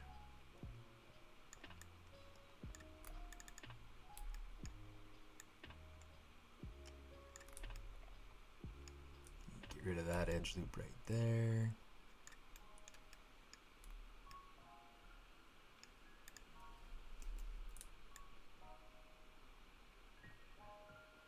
But yeah, one of the things that's really kind of tricky about Spanish, how I learned it, is that I don't have as much of a foundation with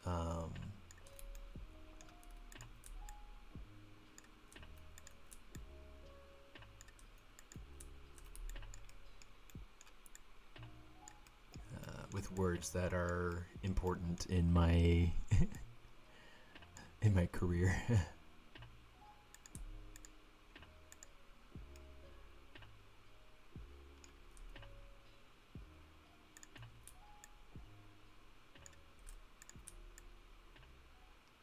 Let's go ahead and kind of merge those together. Let's see, coming around the bottom.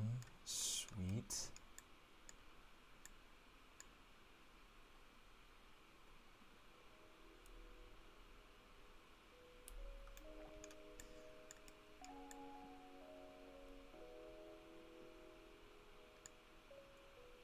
Claro, los tecnismos, sí.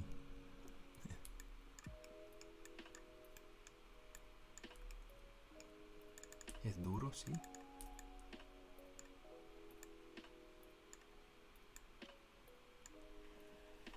Let me see. Some of this I can probably just get rid of. Like for instance,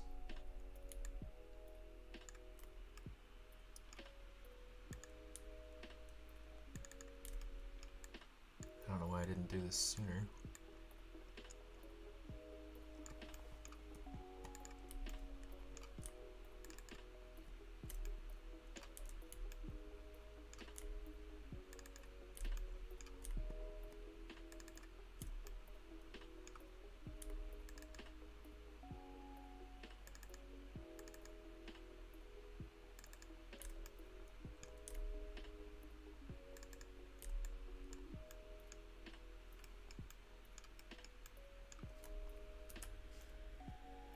It's like I already have a floor, so why worry about having more floor?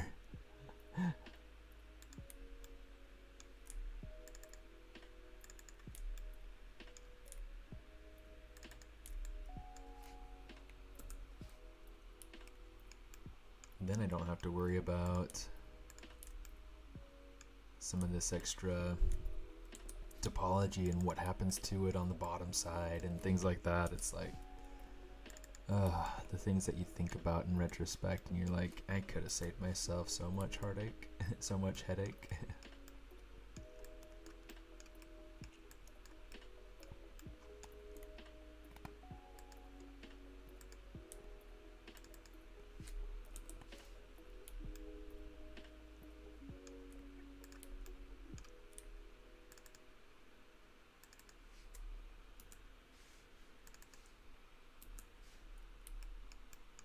Yo estaba pensando que debería de empezar a incluir más de los, pues debería de empezar a,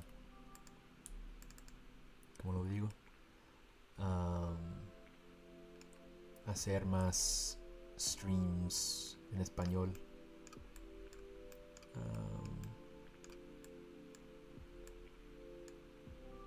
Porque en verdad sí hay varias personas que lo hacen.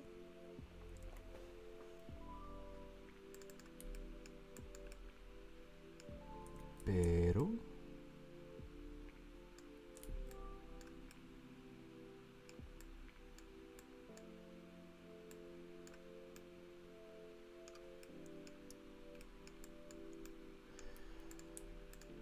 pero yo no lo hago.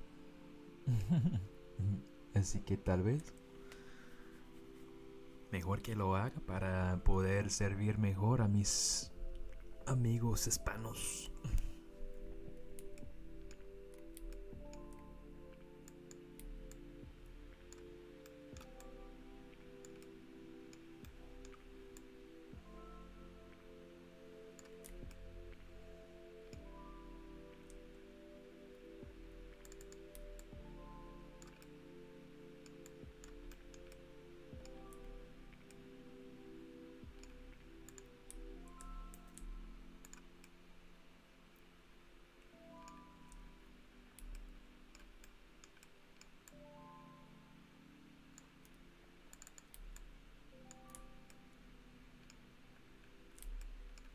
That.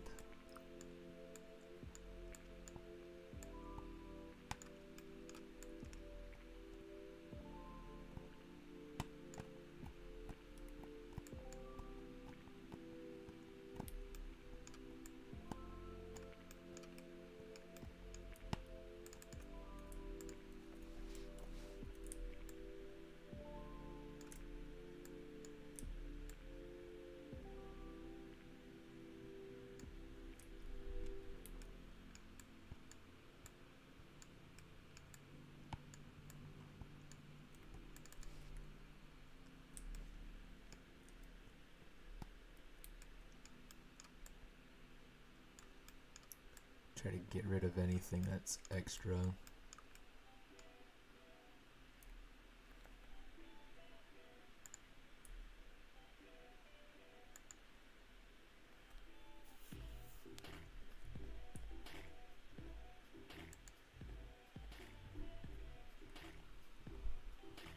Oof.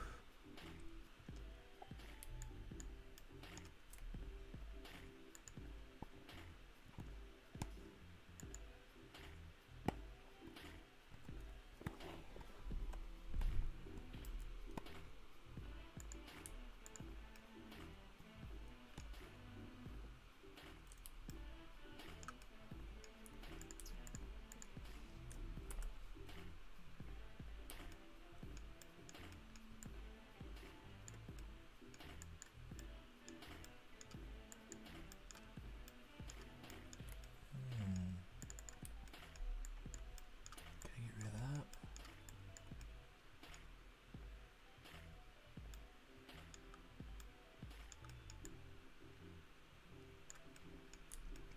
Let's do it. Let's get rid of that.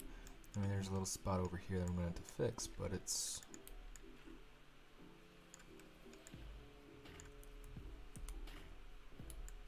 not bad. Okay, let's come over here and check out this spot over here. This triangle that it made, which I might be able to fix just by... I'm not going to fix that. Let's delete that.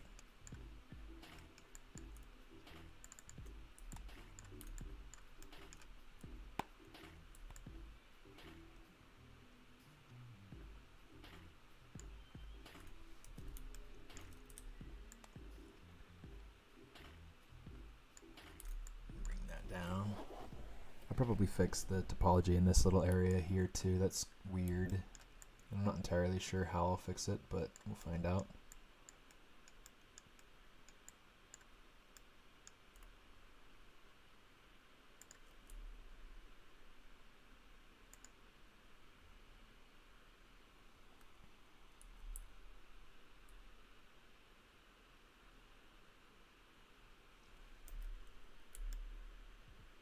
Yeah, let's do this. Let's get rid of this face here.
center.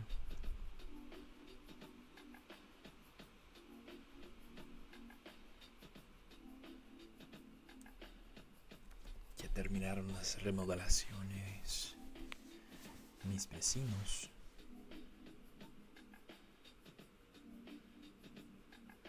Oh, pues sí. De antes cuando... sí. Cuando estaban todo martillando y todo... Ay.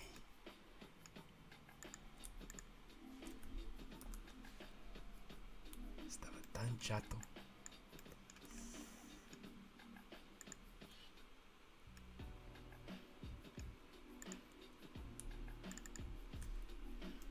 Pero ya no importa. Ya estamos todo piola.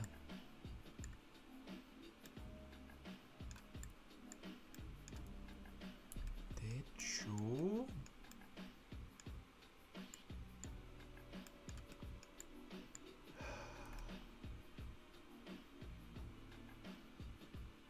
You know what?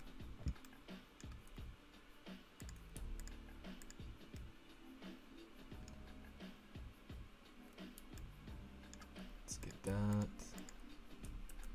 Let's get that.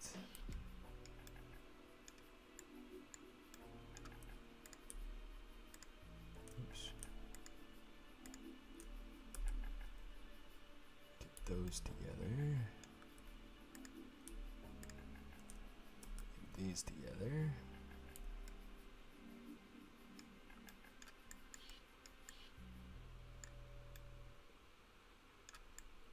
Okay.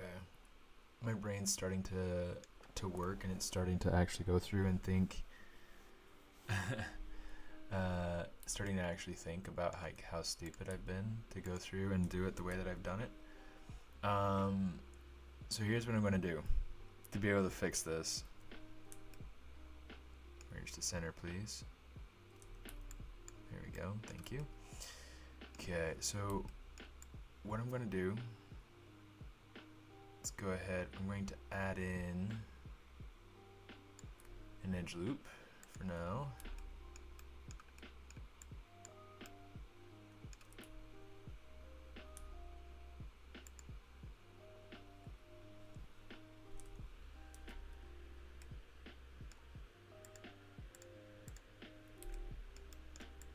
And then we'll probably add one up here above it too. Where is that one? Where does that lead to? It's gonna go over here, and it's gonna go up and over. It's not what I want. Let's get rid of this face and this face. I feel like I'm like way overcomplicating this, and my head is just not enjoying what I'm doing right now. Okay, so I'm gonna go ahead and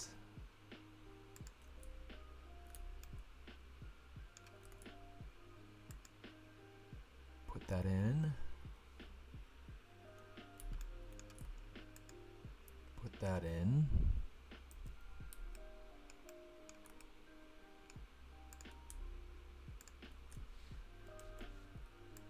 Okay, I'm gonna pull this out.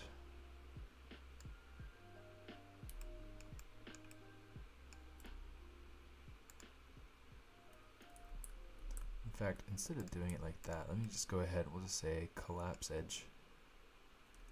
So that way that's going straight out there. Let's hit delete on that edge, because I don't need that.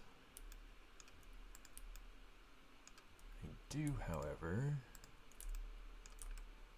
let's go ahead and say collapse.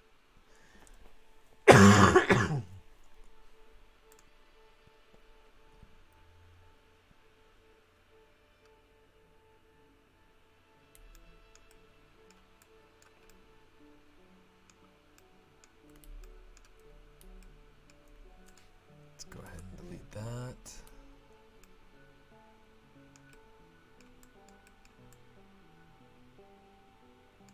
And then that's an extra edge going up and over now, but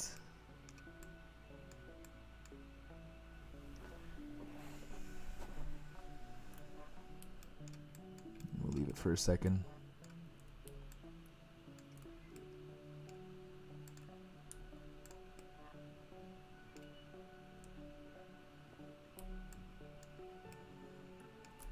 Oh, I guess we don't want to merge those together, but I do want to take it over that direction. Bridge it.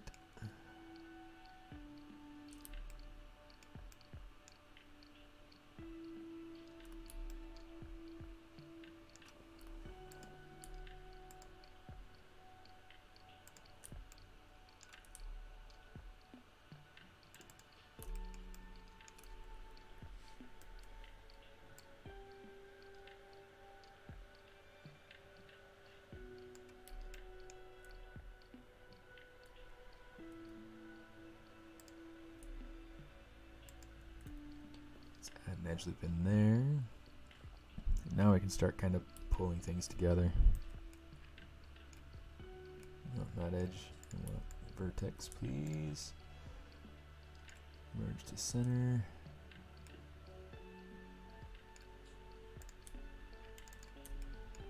Grab all those.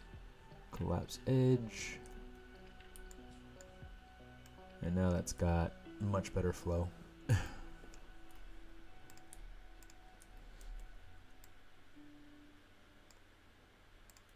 Take that over there, take that over there. Okay. Now I've had to think way too much for these simple things.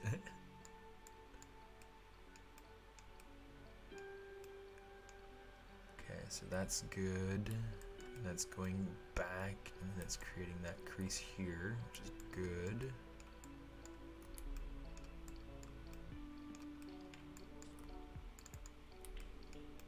Grab this right here.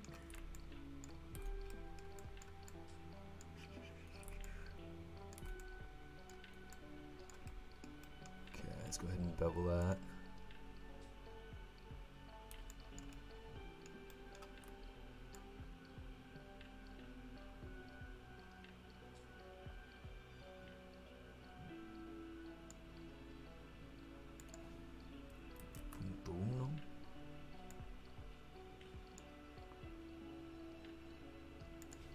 Just a 2. Okay,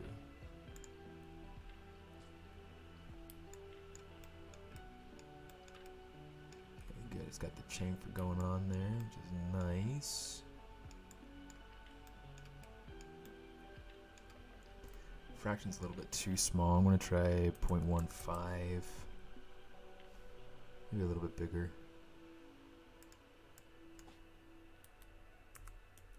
185.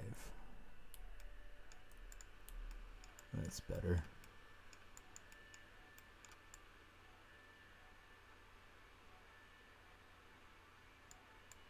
Okay.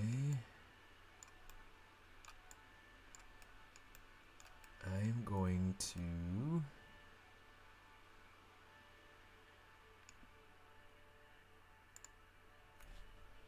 let's say delete that.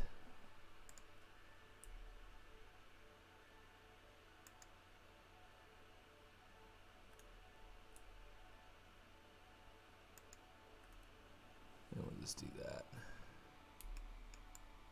So that way it's continuing down there, supporting that edge, should be good.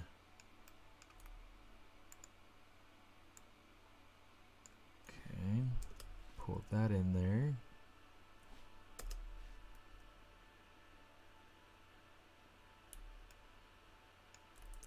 Ah, for Pete's sake.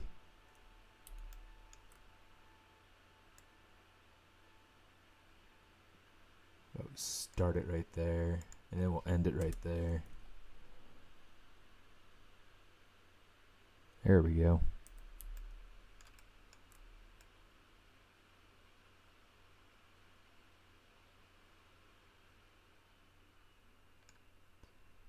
Okay.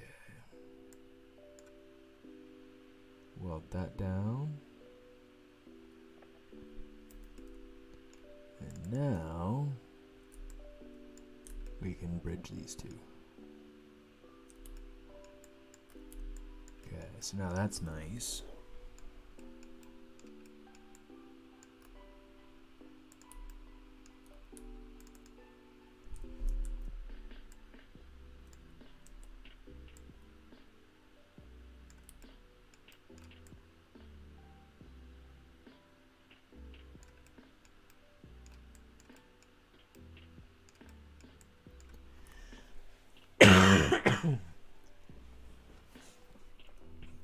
That's going over 1 to 1 until this point where we have this extra loop coming through.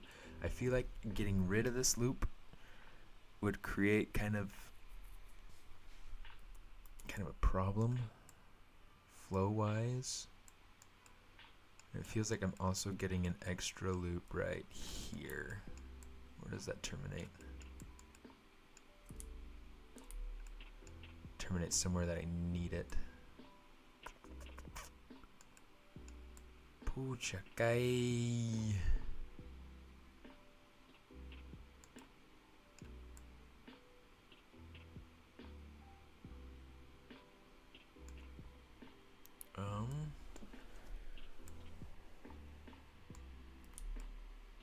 Let's get rid of that.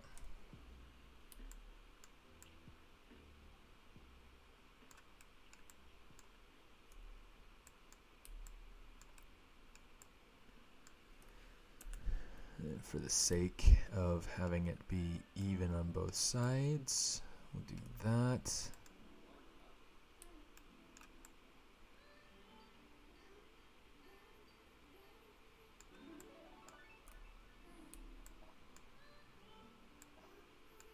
Holy crap, this is a mess now. Who is it that said it was Polygon soup? Polygon stew?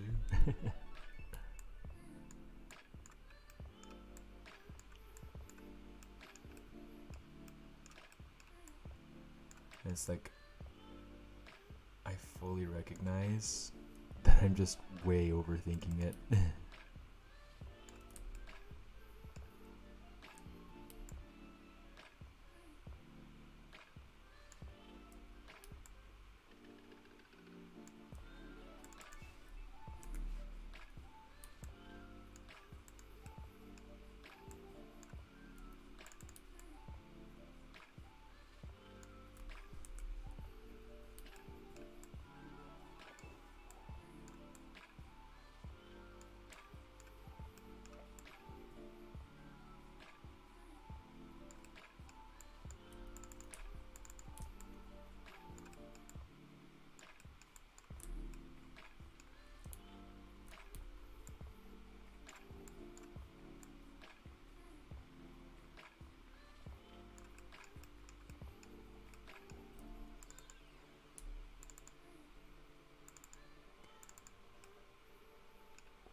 Fix one spot and it causes new headaches, yeah.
You know what sounds really good right now? A gyro. Gyro sounds very good.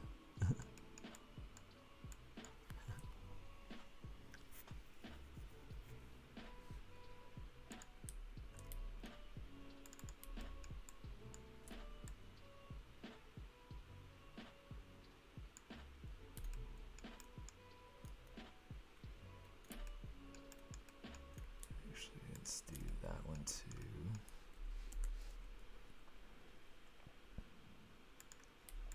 Yeah, that's some good Mediterranean food.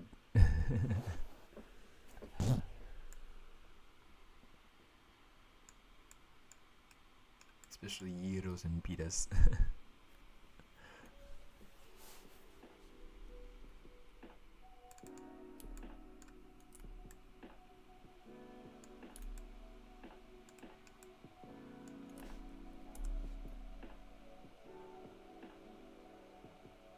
You might have a little bit of a problem trying to adjust that. So I'm going to say edit edge flow. Worked pretty well.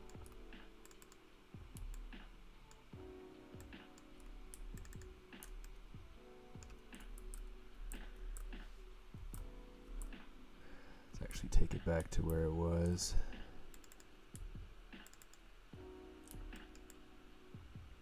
Try to adjust the roof.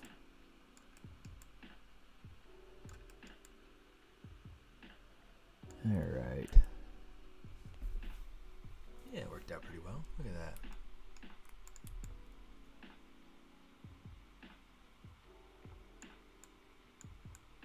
Okay, starting to get better. It is starting to get better.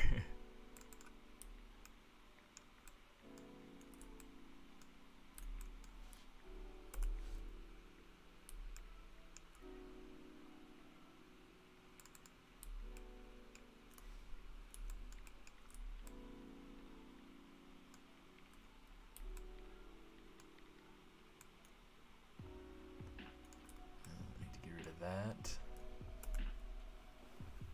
Here we go. Hey, thanks for tuning in. Thanks for coming and having fun. Probably still be around for a little while, but you know, thanks for coming.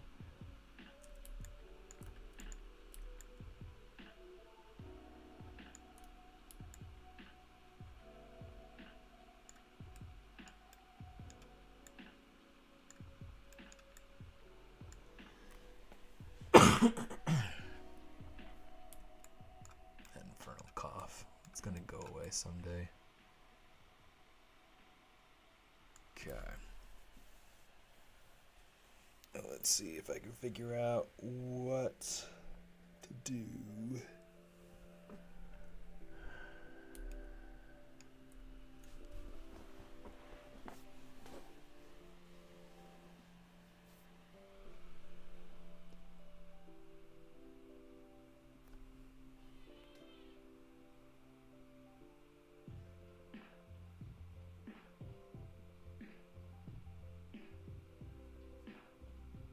I think it makes sense to have a couple of these sorts of patterns going through here. So maybe having 3 of these instead of having one and then a 5-pointed star and then another one. I'm gonna try it.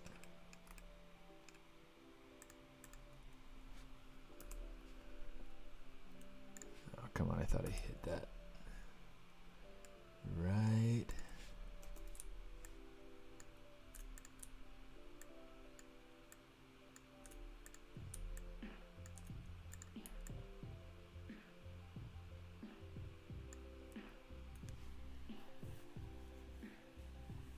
So I've got one right here going up to there.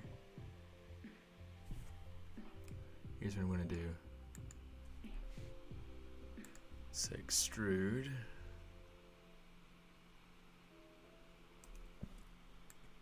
Just pull it up. Grab these vertices, merge them to the center there.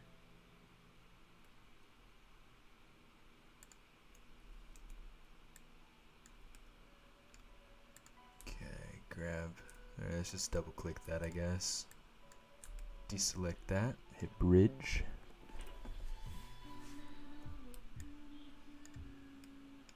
Okay. I think that works better topologically.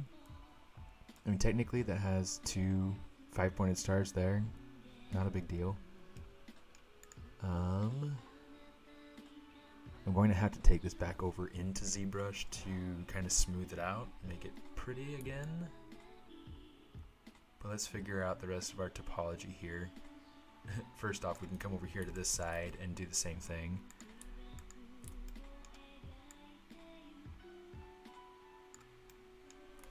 Okay, hit delete there. Okay, let's see.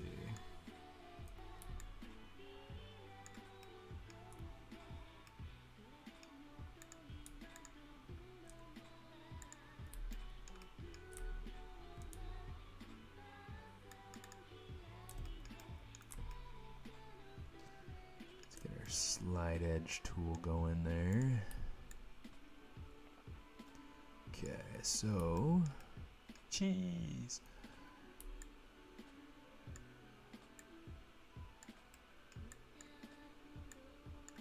Okay, so we've got this going. We got this going, which we need to go ahead and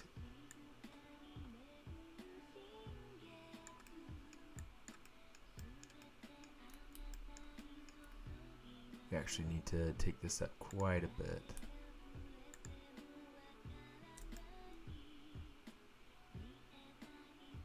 Take that to there.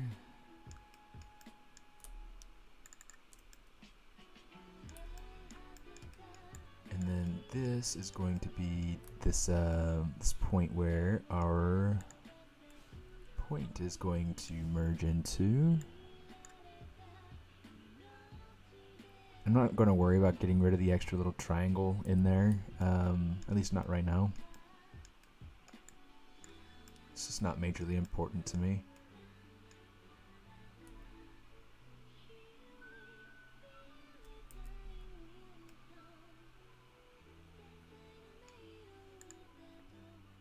Okay, let's extrude that out.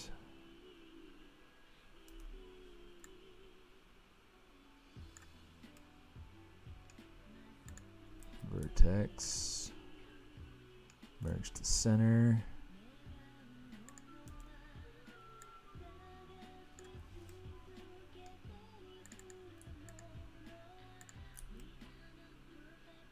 Bridge that. I know it's crazy, but it should hopefully be exactly what we need.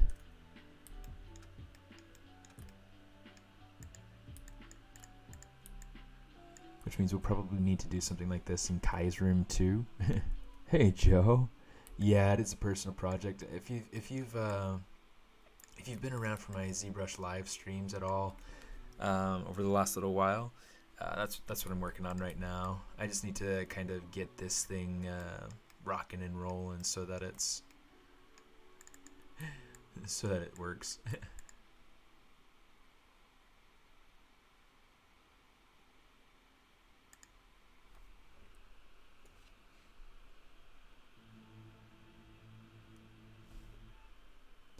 And let's boost this. And that's not big enough, so let's take this up to 1. Looks pretty good.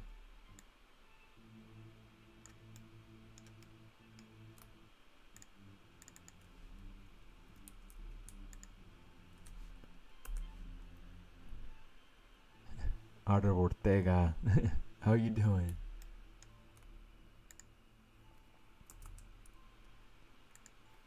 Yeah, I'm sorry. I don't want to be using too much of a voice. I'm just getting over being sick, and so it's getting over being sick. There is no getting over being sick. Dude,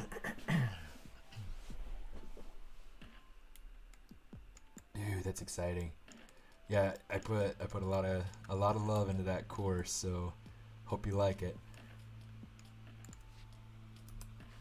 It's a lot of fun, and I've already had several people buy it, so it's really exciting to see. I've actually been working on like rebuilding, like building a whole new website. So that's pretty exciting.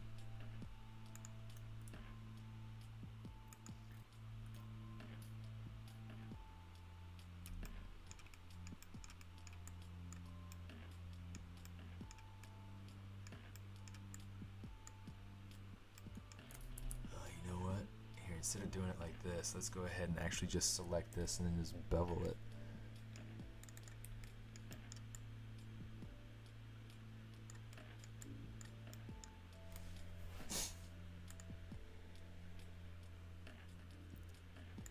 Add another segment. Just one, please. Okay, fractions, take that all the way up. You can make that number bigger. In fact, I think I will.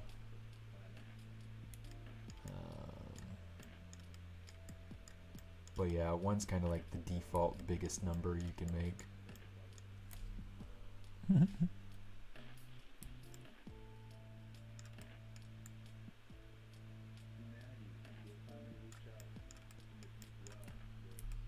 Let me see, I got something funny going on here. Not sure exactly what, but I'm gonna fix it, because that's how we do.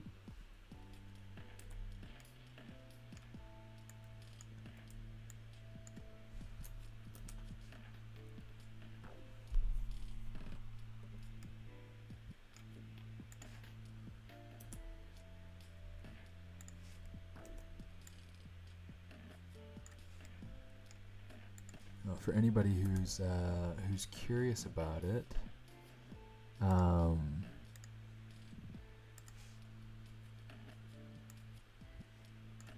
the course that Ortega is referring to, I love that. That's so cool. Over on ArtStation, here I'll send you a link here too, so that you don't have to worry about looking for it. It looks like there's actually a sale going on. I don't know how long the sale's supposed to go for. It's probably through the end of the year. But there's a link for you. So yeah.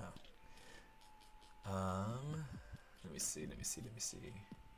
And then now through the end of the day tomorrow, if you use what's the code? What was it? It was like mermaid half off. Let me see.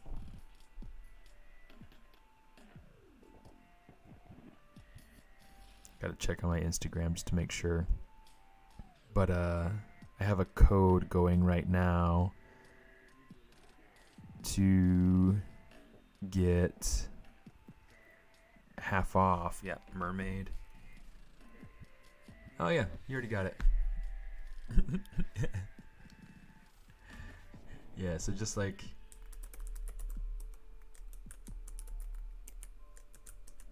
Arthur Ortega is saying there, mermaid half off, and that is for 50% off.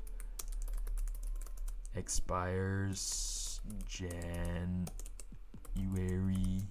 1, 2021.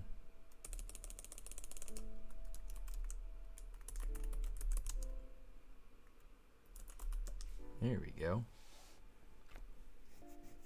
So yeah, super cool. It's super fun. It's super exciting, and it's it's a lot of fun. I mean, it's essentially I wanted to make a course of something that I would have loved to have had when I was going through school. Even now, I'd love to be able to see people's process and things like that. But yeah, essentially I went through and built this. Up to animation standards, something that's production ready. And then I went through and built the maquette, prepped her for 3D print, and it comes included with the model. It comes included with the brushes we use in the course. Yeah, should be a lot of fun. Yeah, it gives you a good little synopsis of what you can expect to see. But yeah, so that's up, that's available. It's the full process. There's even a section where I need to go through and troubleshoot something, and so I have that included in there as well. Yeah, just so you can see the entire process. It's something that people voted on Instagram, and so went ahead and decided to include it, make it the whole thing. So yeah, go ahead and go check that out. It's a lot of fun, and I look forward to seeing what you guys do with it. Let me see. Let's get back into Maya.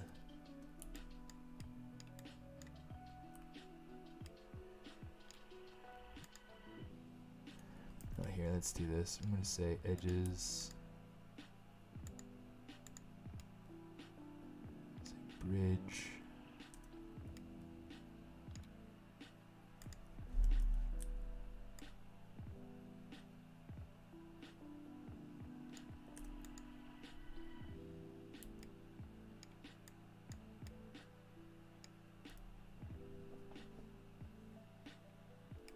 Oh, you know what? We can take these, say collapse edges, just so we can get that to be kind of a single piece going across there. Do the same thing over here.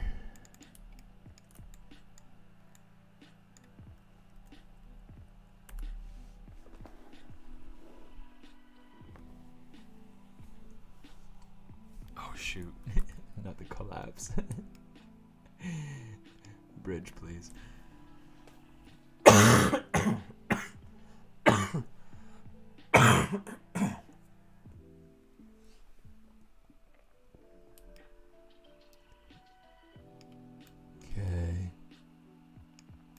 I don't have the spacing here that I like, but I do kind of like that flow. So I think that's what I'll do. I'll go ahead and I'll fill that in. Fill that in.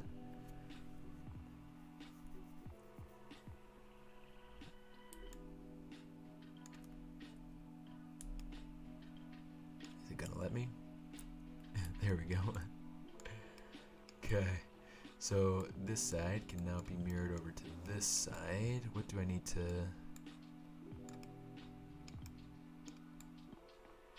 get rid of to make that work? And let's go ahead and save it so that we don't have to worry about losing it. It's like it always jumps out at the least convenient time, but it saves your bacon. That autosave feature. Okay. Select those.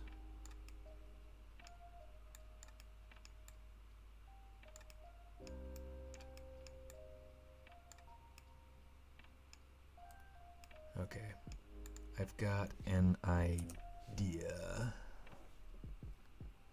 for how we can fix this. Let's get rid of that. Say delete. Actually, I don't need to get rid of this one.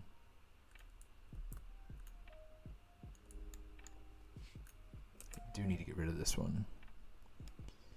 Okay, let's go ahead and grab this. Bridge that in.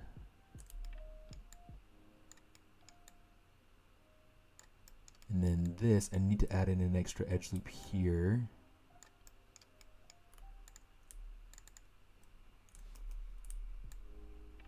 Pull that up.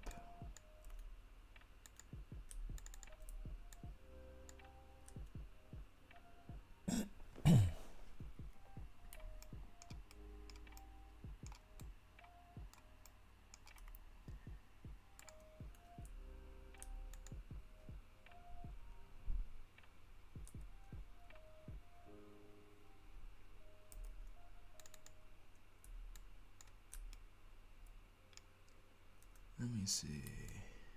That's good. I guess technically I wanted to get rid of this edge loop. Okay, I see. I see where we're at. Oh, in fact, we don't even need to do that. We can just keep it. Just keep it. Control Y. I feel stupid sometimes, but it's okay. You feel stupid and then you get over it and you get past it and then you're done. Okay, bridge.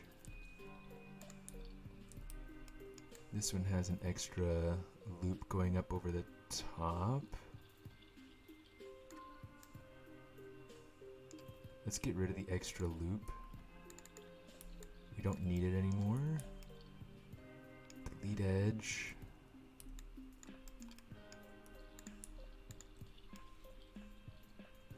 Say bridge that.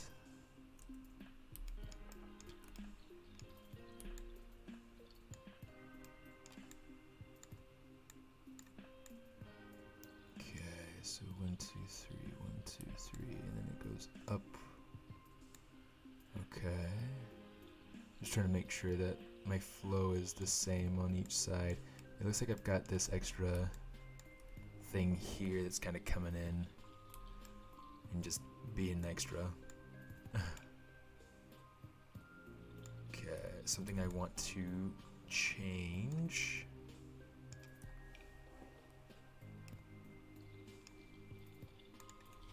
Let's get rid of this.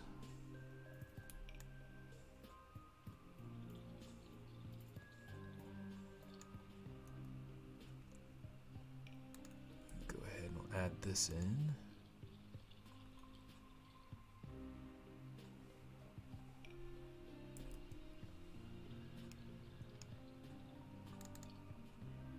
Oh, sorry. Oh, come on.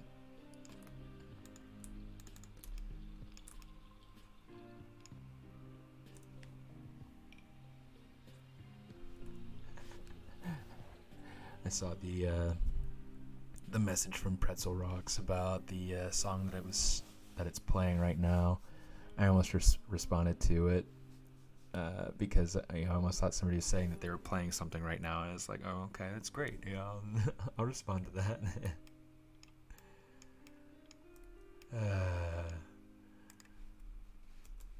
My head is exactly where it ought to be. Conveniently enough.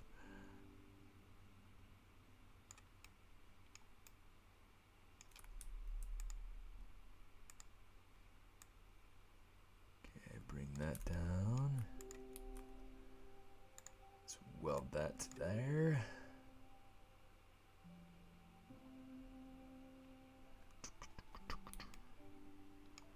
Okay.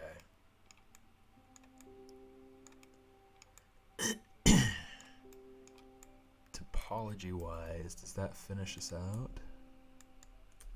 Probably not. I know for sure I don't want to get started on UVs until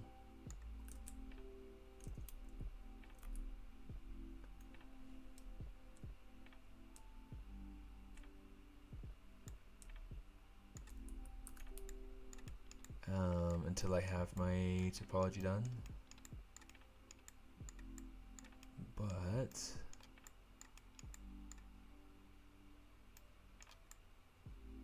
see, that's all right.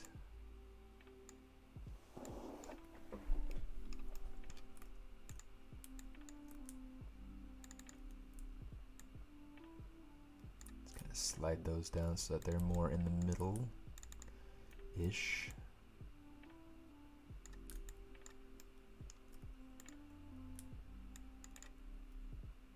Oops.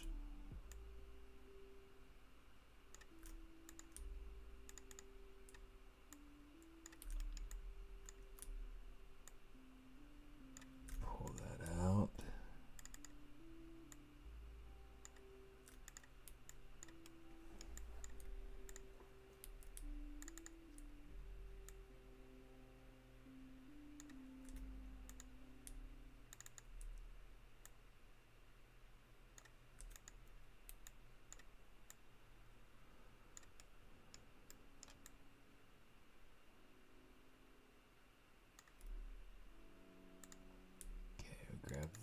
through there. I'm just gonna pull that down just a little bit.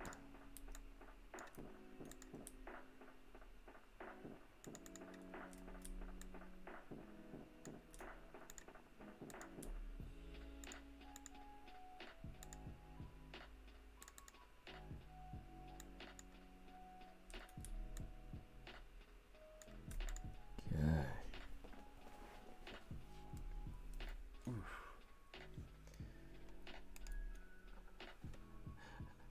I was curious if I was still visible at all in that webcam view. Looks like we're good. Nobody said anything, so should be all right, right?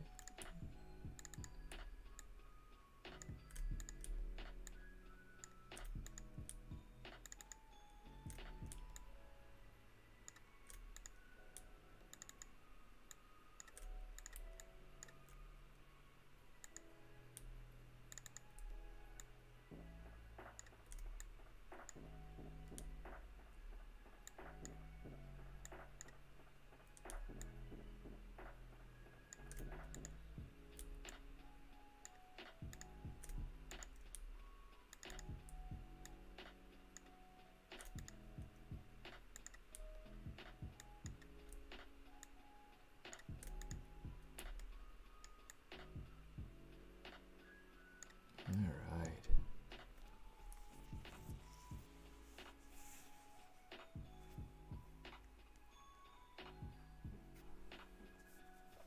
I should start putting like changing up my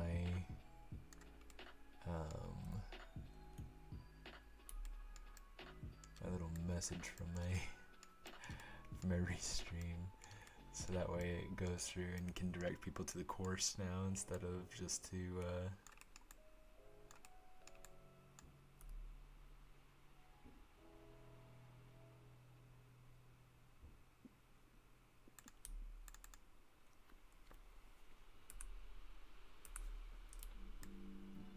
I suspect this is all within the door, and it is.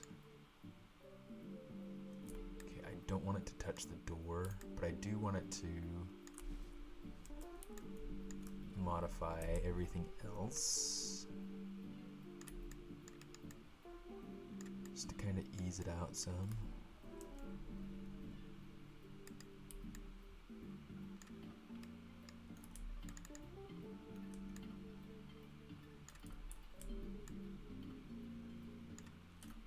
Pull that over some.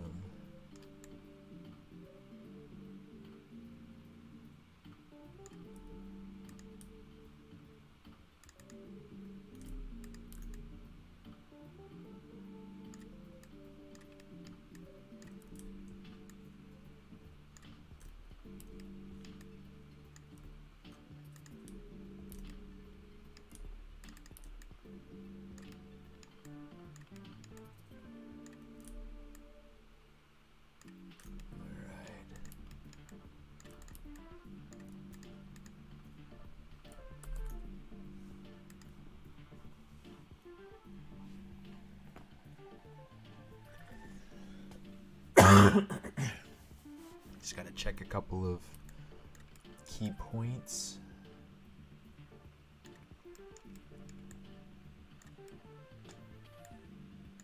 Make sure that we're good in gold.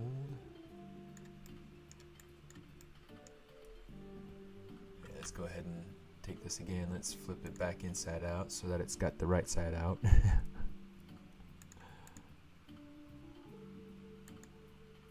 the history there.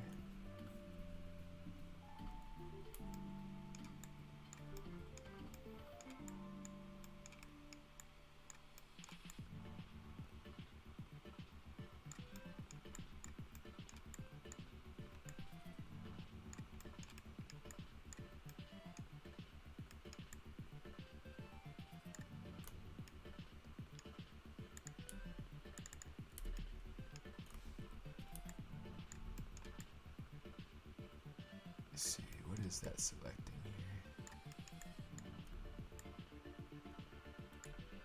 here? Interesting, okay.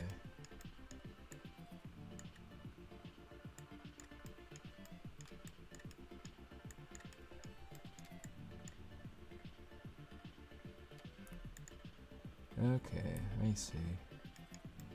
I don't need that to go away. I do want to get rid of the whatever little polygons are here in the door frame. I feel like that might give me issues when it comes time to UV unwrap. So I'm just going to get rid of them. They're not needed. They'll never be seen.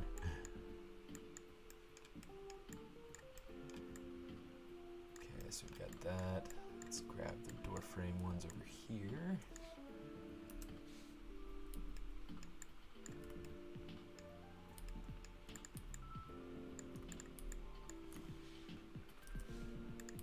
Okay, so now I've got the smooth preview on. And I see a hole. Let's fix that. Is that an edge loop that we need? Yes, it is. It totally is. Alright, let's get this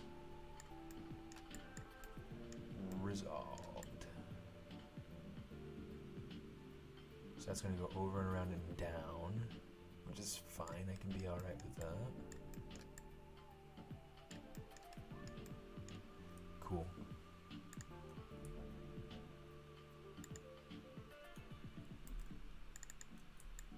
Let's go ahead and bridge that.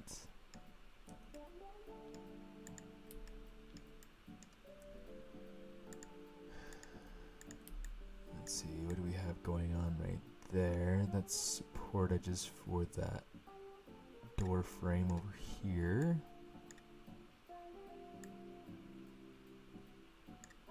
I'm not sure about how I could go about evening that out, but let's go ahead and select it.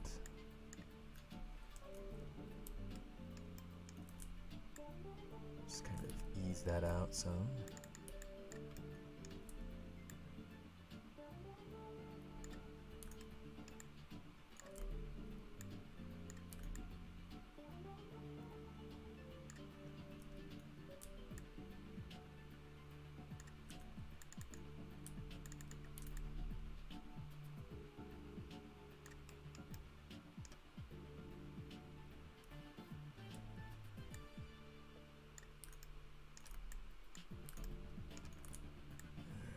Just kind of move those over.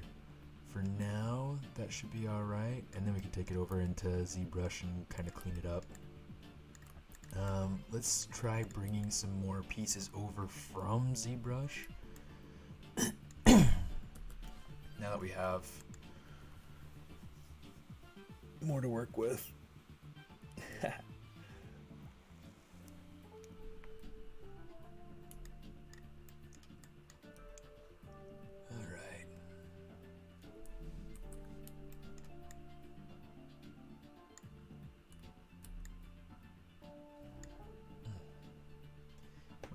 Hurts.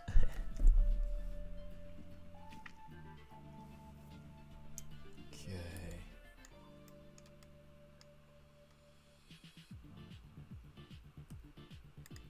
Let's grab the bedroom wall for Kai.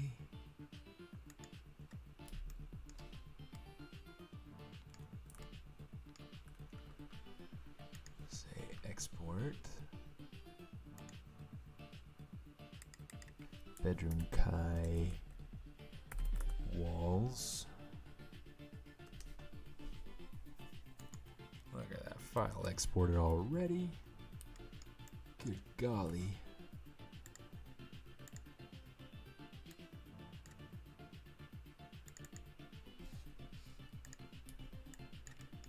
Okay, let's go ahead and say assign existing material, Lambert 1. Not soft selection. What am I looking for? Attribute editor, please. Double-sided. Okay.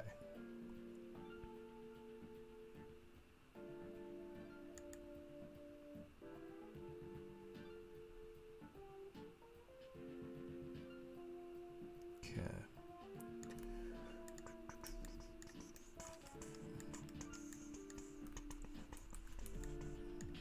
Okay, same thing. Let's get rid of these bits up for the floor.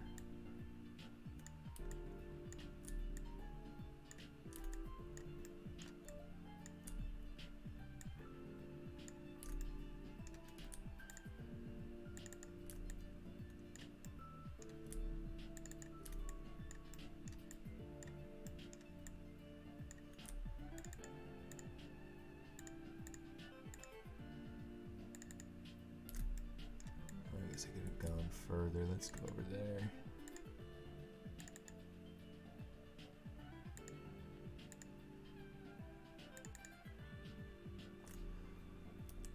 Delete.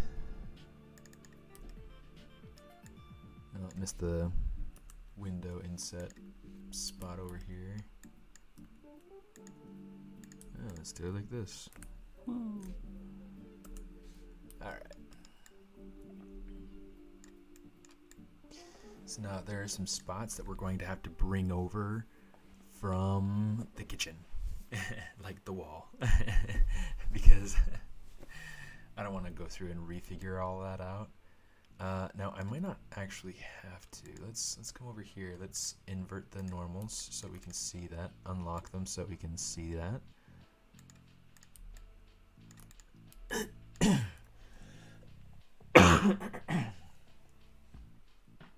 What is hold out? I don't know what that means.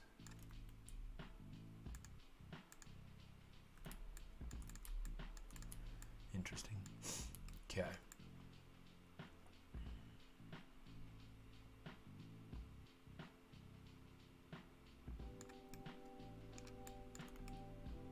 Okay, so the main things that if I remember correctly, the main things that we did where we took our edges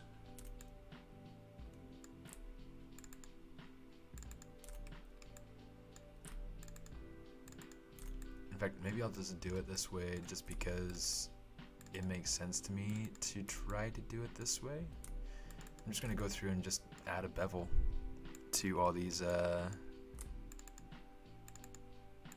main corners here.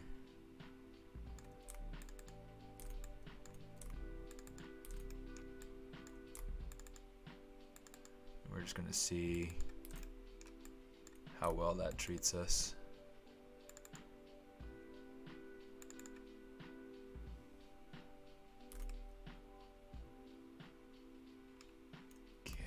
Don't want that beveled. I don't want that beveled. Let's get rid of that too.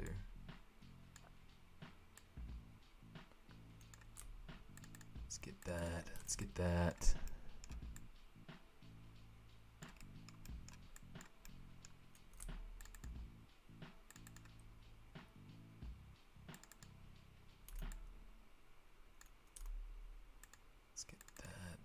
That.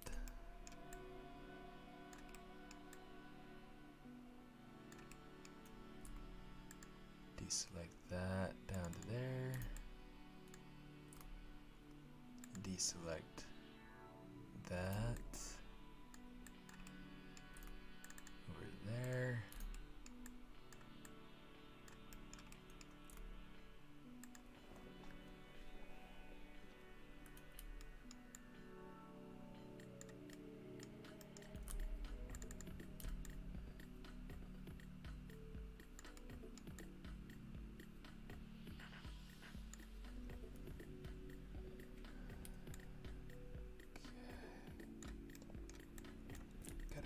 This edge. In fact, maybe I'll go ahead. We can grab all the edges for. You know what? Let's do the shelving afterwards. We'll do that. We'll do that separately.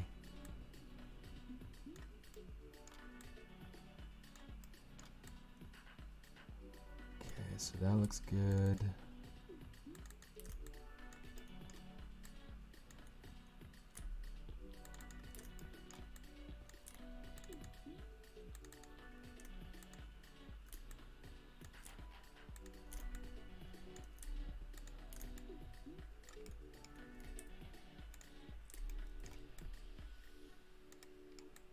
That. Okay, I think I got everything. No, I didn't. In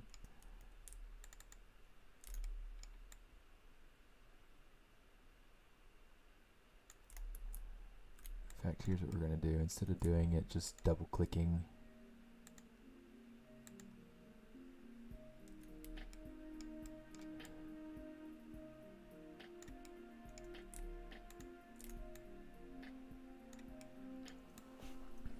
let's try this. See how it goes.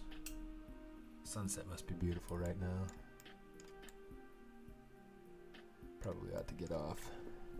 Okay. Let's see if we can finish this up real quick. Okay, let's bevel that. So you can see we're getting our bevel everywhere, which is good. Let's go ahead and turn that up to 1. Turn our segments up to 2. Oh, I didn't want to deselect.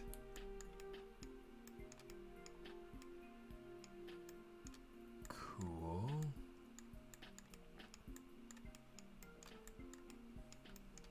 In fact, let's turn our fraction up to like 2. I think that'll be better. Oh, hey, look at that.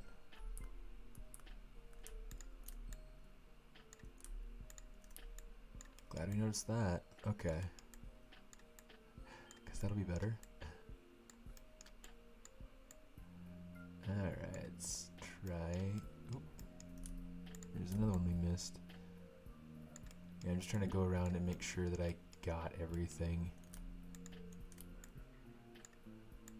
Hit that bevel. Alright, let's get this. Do this again. Gotta do this again. Let's turn it to 2, turn this to 2.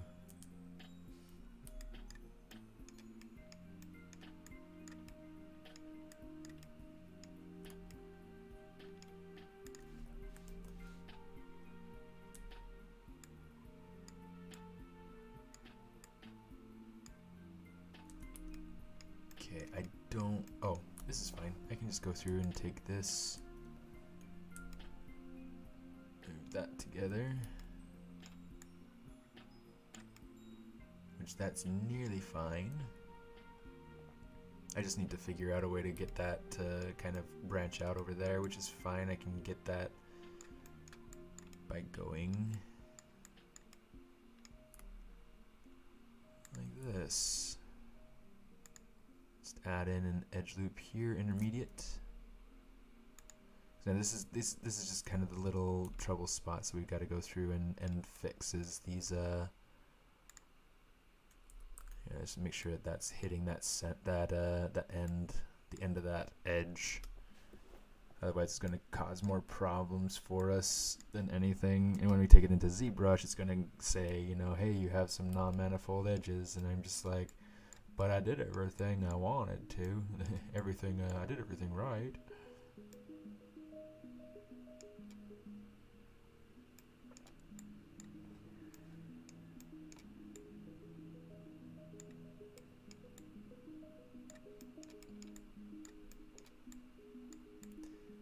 Let me see. That might be the. Oh no, these corners. So I'm gonna have to think about like these types of corners too. Let's go ahead and take that, put that up to here. So now we got 2 quads kind of going around rather than just kind of. Give me you.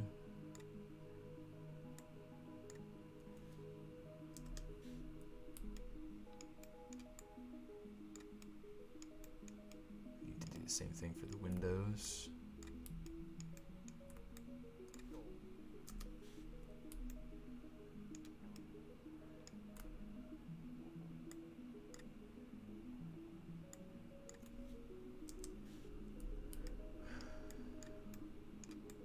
Got some beautiful snow up in the mountains.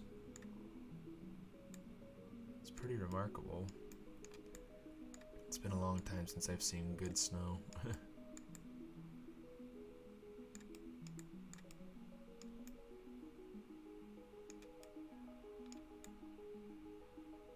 Here we go, closet. In fact, we might have to just do it from the negative side.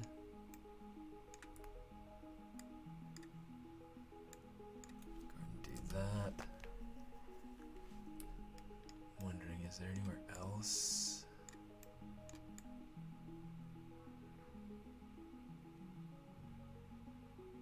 See, I already got the windows taken care of.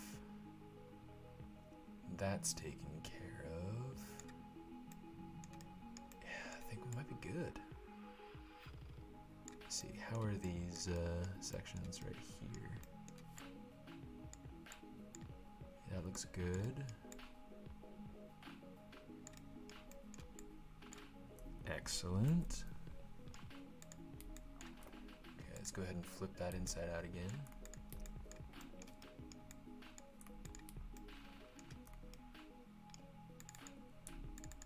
It's gonna click on these.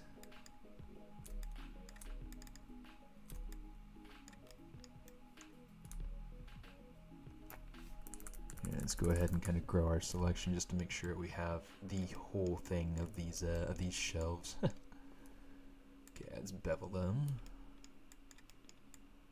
Okay, and then this bevel, the fraction doesn't have to be quite as big. Let's say maybe 0.35. Change this to 2. There we go.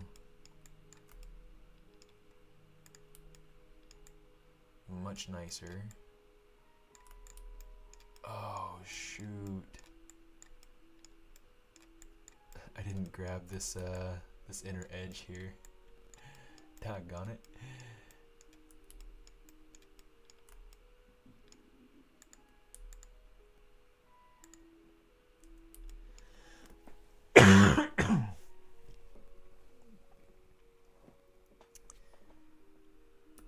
Say delete there.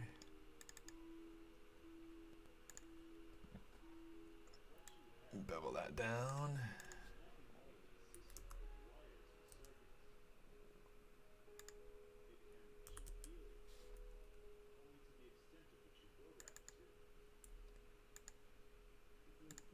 Knock those out, hit bridge. Did it not bridge properly?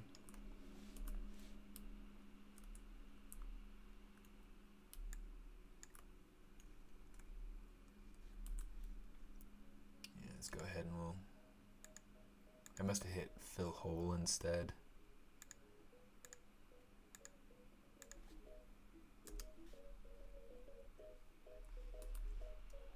There we go.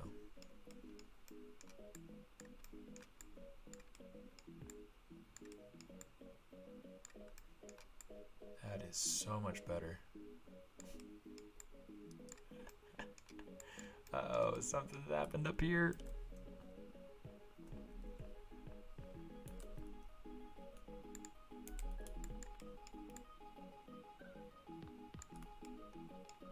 Let me see, we'll go over here.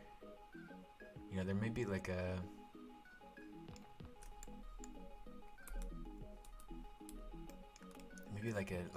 like a non-manifold face.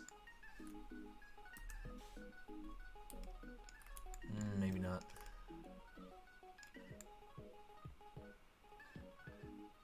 You know what? Here's what we're gonna do. I'm just gonna take this, delete it. I don't have time to really fool around with it. Let's say bridge. Add a division. Just one, please.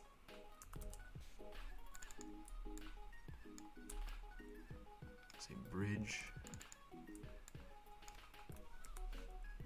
There we go. Okay, are there any other spots? Oh, there we go. Need to make that.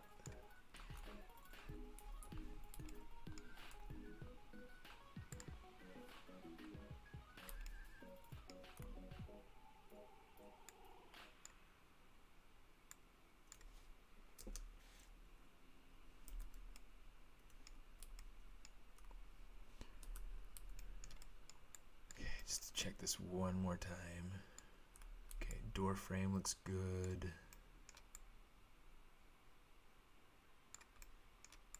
Shelving looks good. Spaces around the window looks pretty good.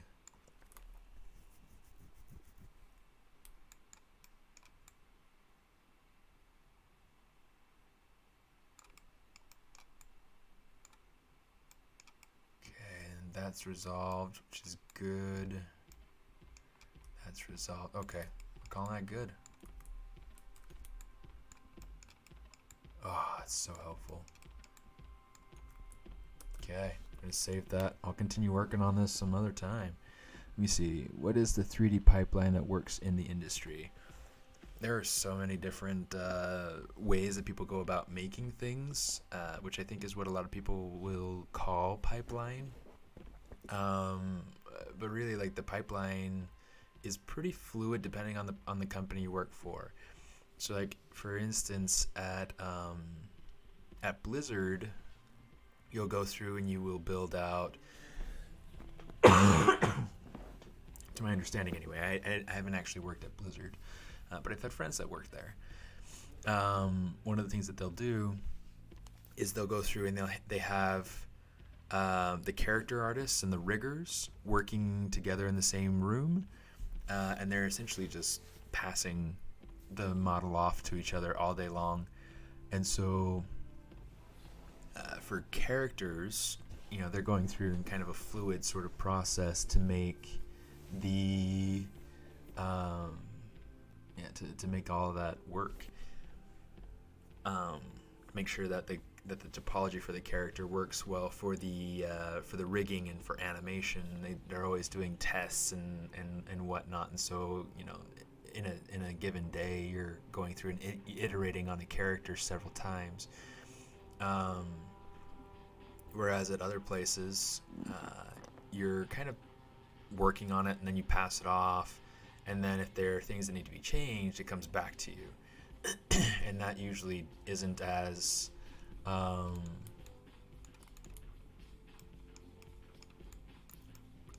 sorry, I think I found a piece that I need to kind of check on. It isn't as, I'm not going to say not as collaborative, it's not as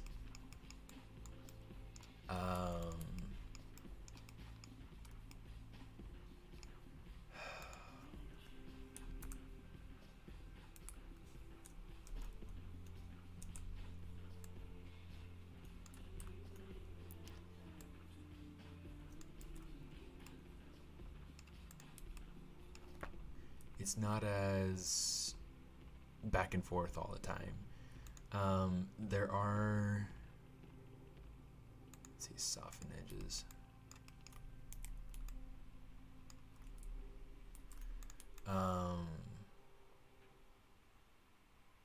Yeah, anyway, there's a lot of kind of back and forth, but usually you'll go through and you'll have the concept developed, and then you'll, or I guess maybe not generally, you'll say ideally, you'll see the concept developed and then the characters being developed, and then at the same time as the characters being developed,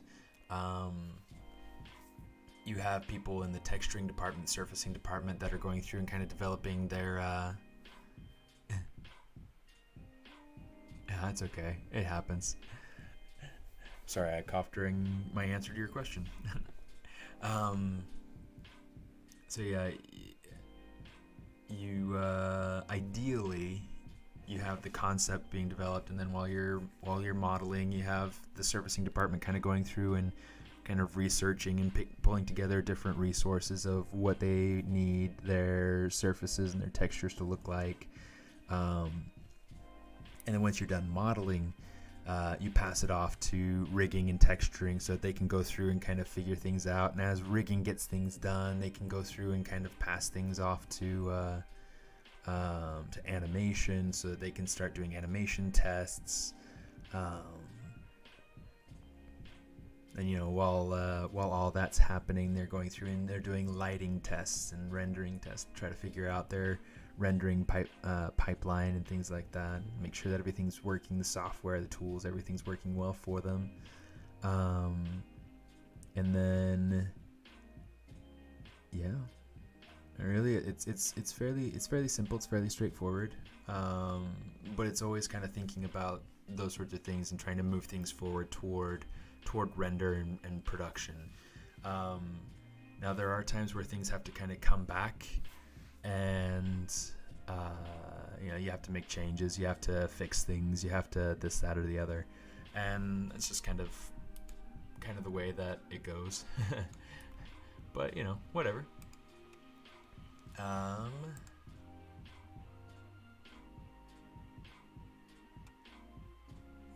just the way it goes.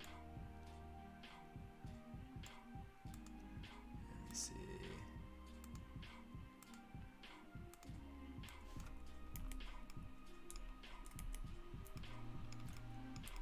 This is actually one of my favorite assets from the entire set. Okay, let's go ahead and hit visible, export, table tall. In fact, we'll say living room.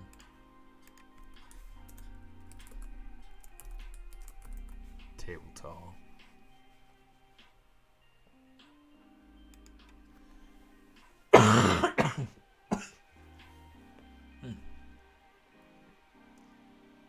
For characters in 3D, do you need to be good in 2D? No, not necessarily. Do you have to be good in texturing? It depends on where you work. So there are places like, for instance, a lot of video game places will require their character artists to do the texturing. That way you just have ownership over the character from beginning to end, and they don't have to worry about people getting lost on who this character is and trying to figure out the look and feel of the character. You know, it's just one person, and they can focus on coaching that one person in the vision of that character from beginning to end, rather than having to start over every time they pass the character off. So yeah, texturing is a really, really good thing to know and to be able to do well when you're a character artist. That's something that that I'm always trying to get better at. But being able to do your 2D stuff, not as important. Now it's helpful. It's extremely helpful, and I think that it's definitely a good thing to be able to focus on and to try to do. But not necessarily absolutely crucial, right? So let me see. We'll skip over that. Let's come to the cabinet.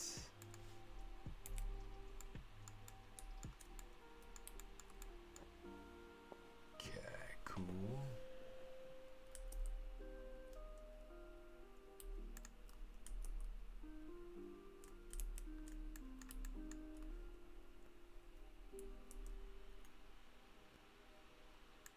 I'm just going to kind of add subdivisions as I find necessary.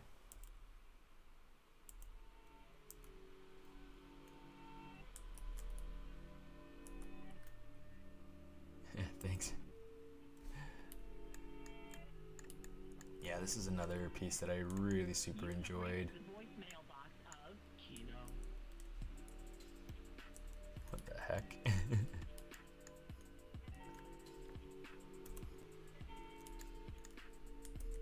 Thanks. Yeah, I mean, it's fun. I really enjoy streaming and having fun with this stuff.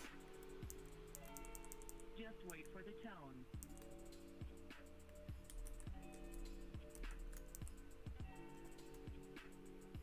Let me see. This is not needed. The door glass, however, I can turn that on. That'll be helpful.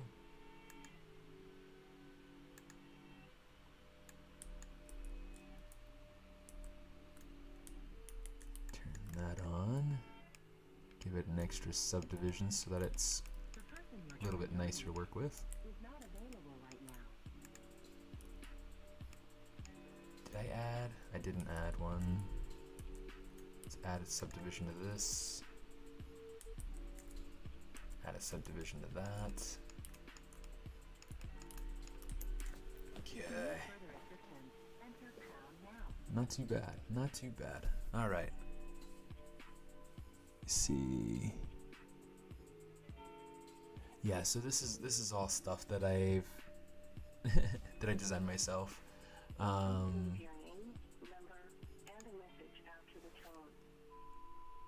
See, yeah, it's really fun. cabinet tall. Oh my goodness. Cabinet tall. Okay.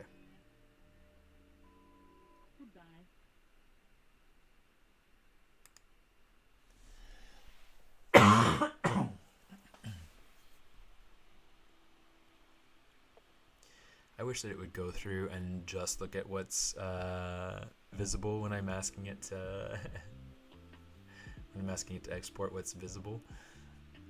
Because instead it goes through the whole entire stinking process. Alright, let's get this chair. Okay, so the reason why... Oh, in fact, that one's... Yeah, so the reason why I need to add subdivision levels is because I have some creasing on some of these pieces. And so in order for these to come in nicely inside of Maya and to hold their shape nicely in Maya, I'm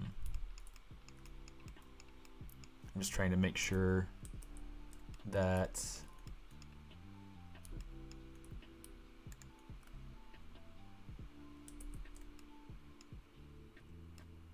really that's not too bad. That should be pretty good. I'll add a subdivision level to that though. I thought about having piping on there just because I think like the piping has kind of an interesting feel to it. But I had a friend that said that he didn't like the piping, and I respect his opinion, so I feel like, you know, I'll take it out.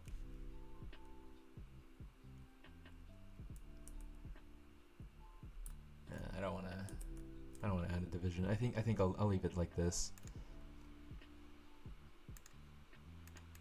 Living room, armchair. In fact,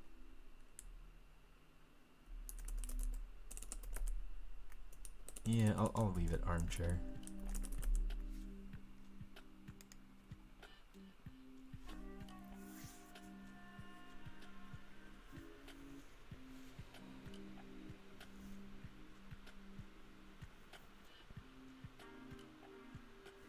Well, you see, typical for a character artist. In video games, it's pretty typical to use use Maya and ZBrush for sculpting and modeling. And then something that's really common nowadays is to use Substance Painter or Mari. And then using Photoshop is really helpful because I use that all the time to be able to put my maps together. But yeah, doing stuff for film, it could depend on the studio, because a lot of studios will go through and they'll have proprietary software that they build themselves.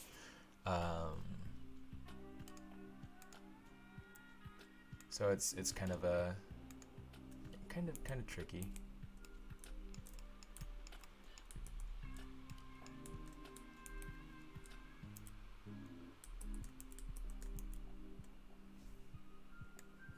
The back of the chair. Oh, that needs some subdivisions.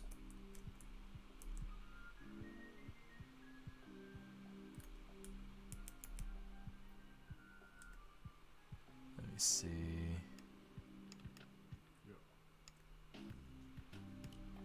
Yeah, one more. Or maybe, yeah. Let's say delete lower. And then what I'll do is I'll insert, keep polygroups. There we go. That'll be better.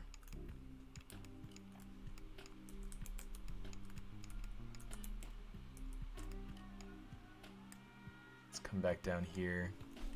It obviously had creasing. I think we're just going to need to add some support edges.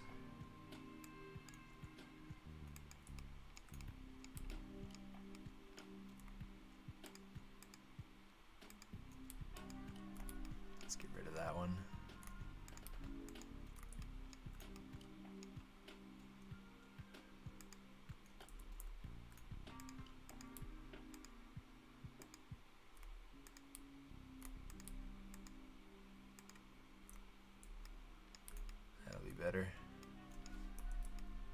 yeah, it's holding those corners much nicer.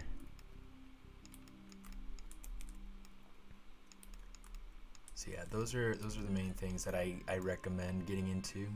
ZBrush and Maya. Depending on the place, you might be asked to use something like 3ds Max. I've never used 3ds Max. I guess for once. I guess one project I did, but yeah. You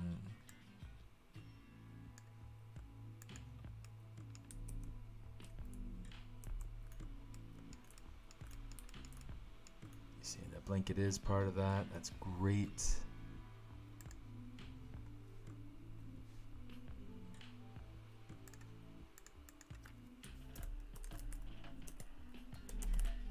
Sofa.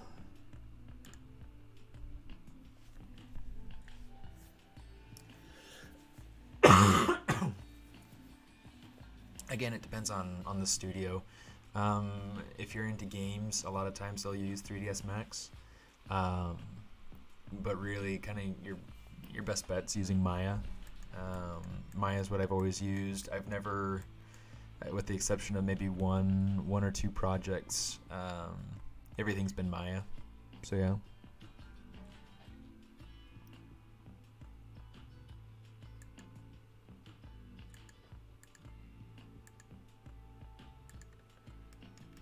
With this, I've got, let's go ahead and frame in on this. I have a couple of different things in here. Things that will definitely need. Let's go ahead and let's add one more subdivision there.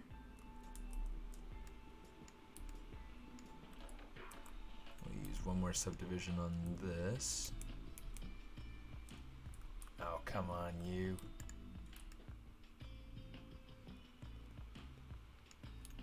Huh. Did it? Yeah, it did smooth out that one. Wonder why I didn't smooth out this one.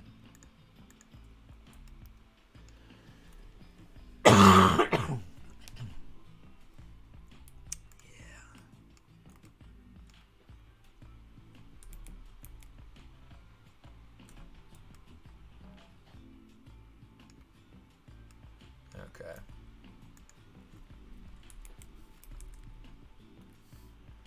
Turn off that surface noise.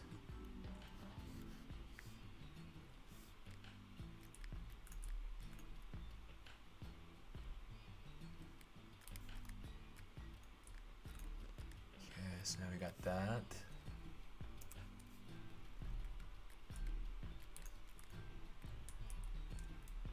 Let's go ahead and add an extra level there. This is probably fine, but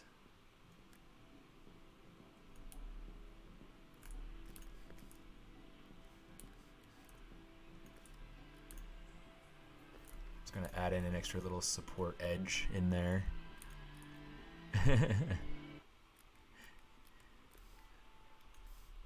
I'm not sure when I'll stream again. It'll be pretty sporadic for the next little bit.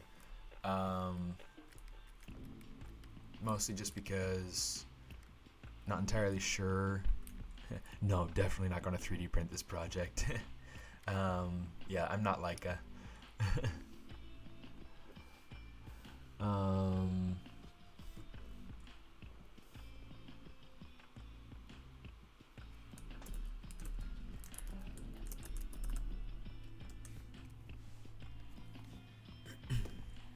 but yeah, it'll be kind of sporadic, trying to figure out kind of, getting projects like this finished.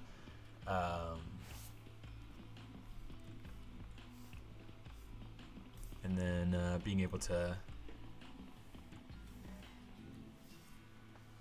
move on to other things.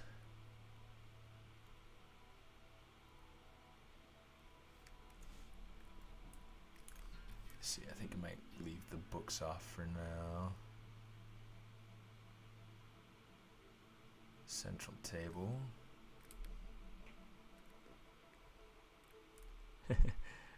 Have it for a Barbie home. Yeah.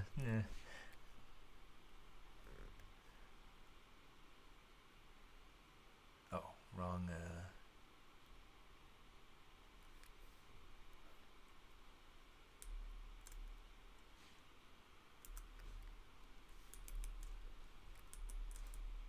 Let's go ahead and add a subdivision to that. Come up to this. And interesting.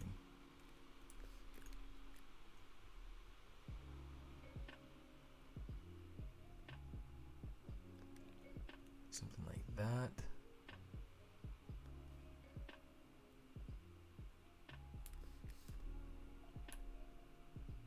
Let's go ahead and get rid of these extra loops, just so we have the support we need. All right.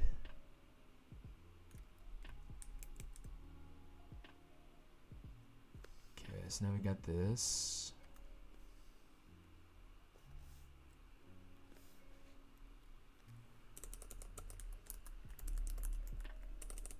Central.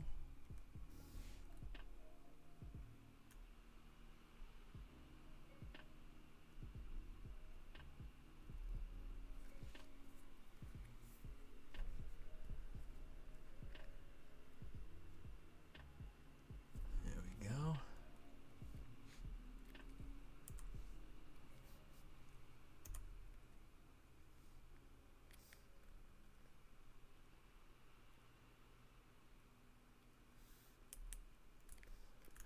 All the names for the stuff in the kitchen really kind of off.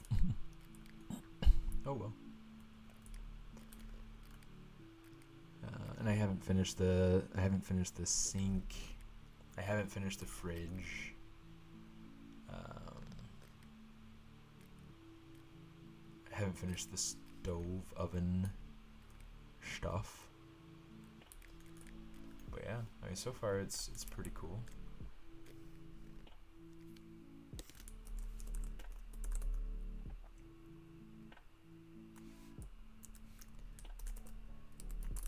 Say kitchen drawers _1. You know what? Say copy.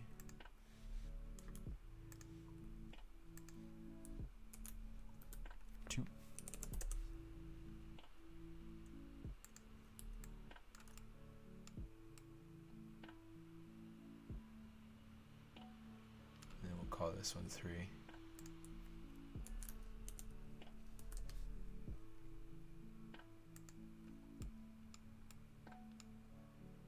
Cabinet doors.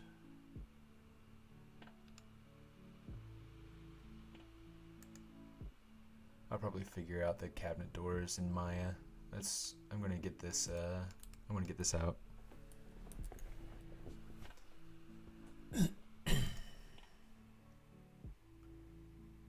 Scene, save that. It'll take a minute to save it, but it's okay.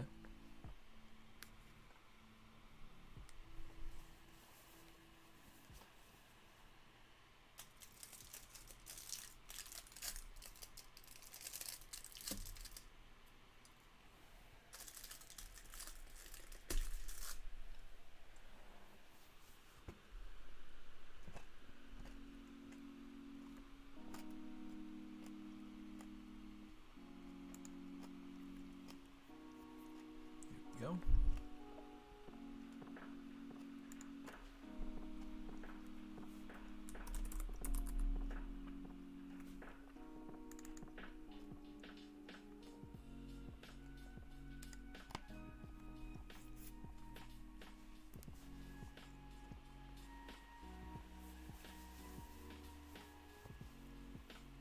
Now, sometimes when you export things from ZBrush, especially when there are a large number of subtools,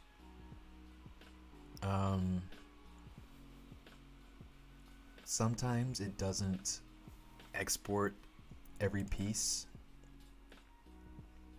Really kind of drives me nuts.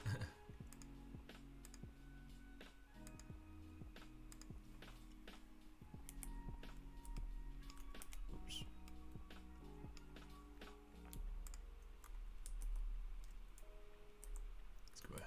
smooth that once.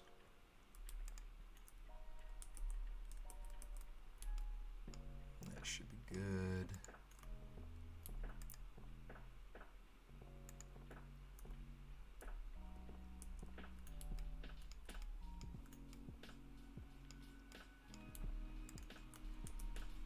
Okay, that should be good.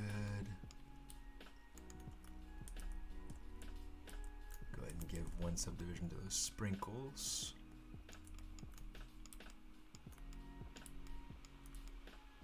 Oh yeah, challenges are great. I love doing challenges. They've been so incredibly helpful to me in being able to learn, really just being able to push my own growth. So yeah, definitely a good idea.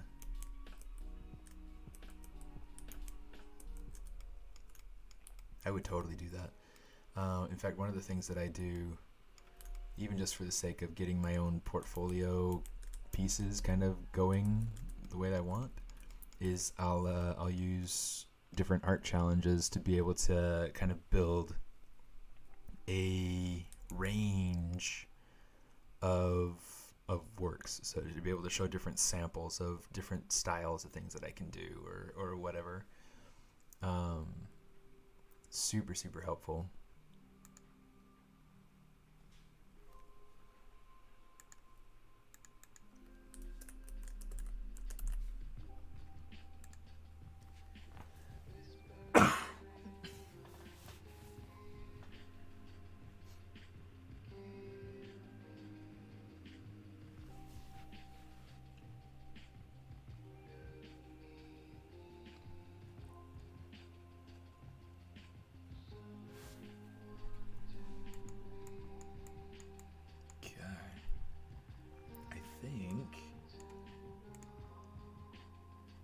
Looks like everything. Sweet. I definitely think it's a benefit to go to school, yes. School will help you to, you have to go to it with the right mentality. You can't just go to school expecting to come away being this well-sharpened tool that, you're going to be able to get anywhere in the industry you want to get to. Going to school is great because it helps you to learn discipline, organization, collaboration, listening to instructions, those sorts of things. And it gives you an opportunity to work with resources or to network, or because you go to school, you have a built-in network. Anybody that you are going to classes with, those are people that you could potentially be working with in the future.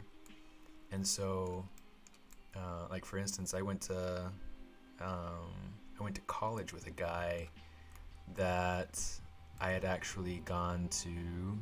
Oh, let's not bring that in yet. It looks like we need some organization love first. I'm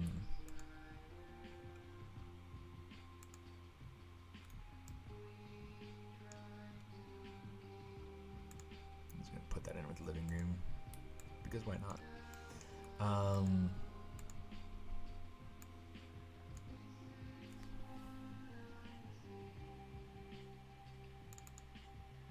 But yeah, so going to school is super beneficial, even just because of the networking, even just because of learning to be disciplined and learning how to do things like that. Is it absolutely necessary? No. You can learn 3D in all sorts of different ways, tutorials. For instance, I've got a bunch of resources online. I just released a course about character modeling for animation. So yeah, lots of different options out there. Things that you can do. You don't necessarily have to be in a school to be able to learn.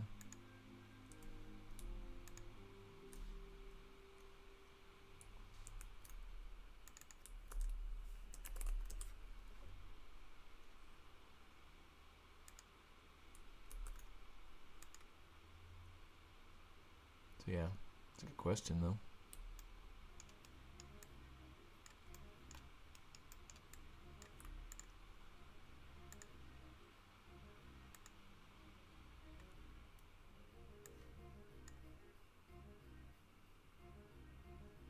Let me see, what do I have in here? Okay, so I've got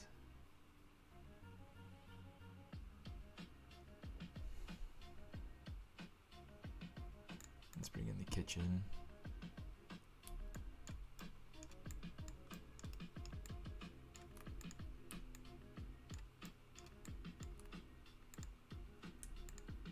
These look like they're flipped inside out.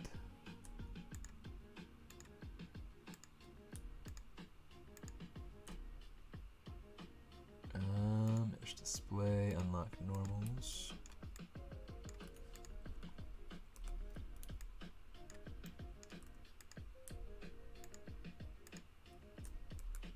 Let's unlock normals and flip them.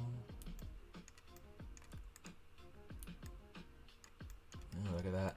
Some of them are just fine.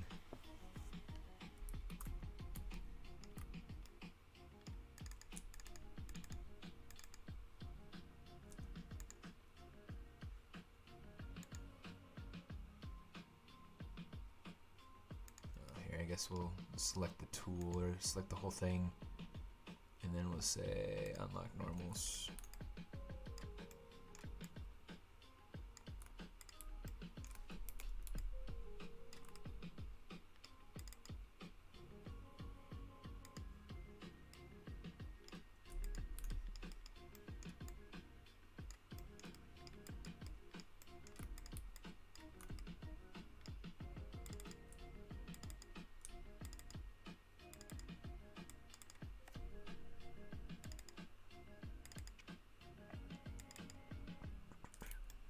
Yeah, that's what we're here for.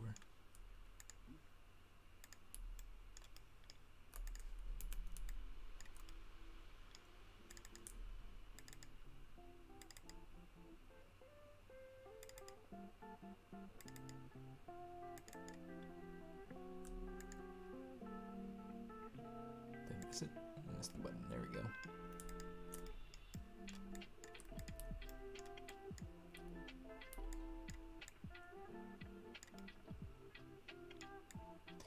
I'm gonna have to figure out a good method for smoothing these out. In fact, I might even, yeah, I'll have to go through ZBrush again to get that to be about right.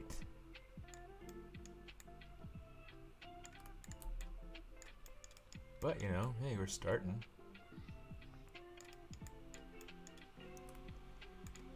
Let's get the rest of these assets in here.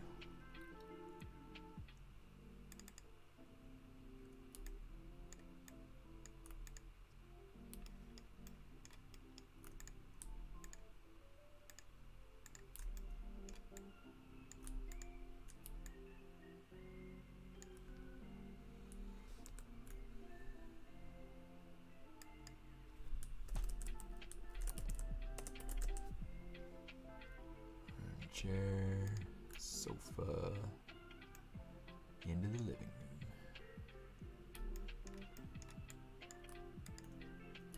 Oops.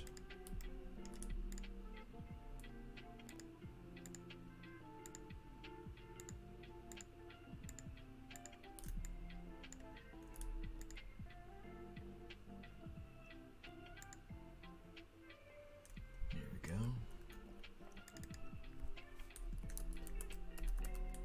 Cabinet tall.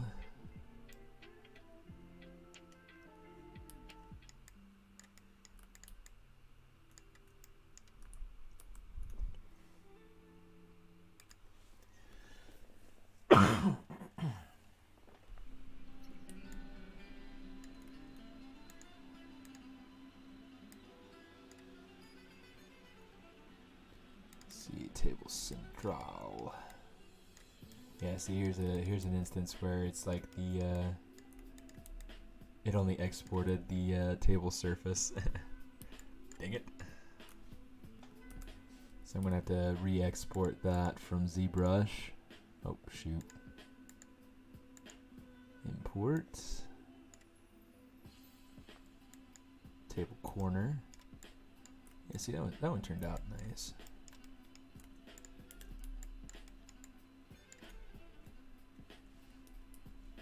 Just because I'm interested in seeing kind of how that looks smoothed out. Looks pretty good.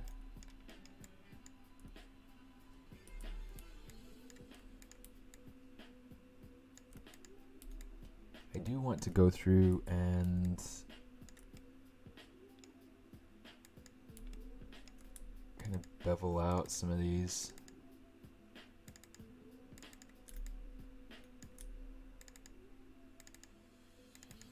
Because I want to support the shape of these peaks. Oops.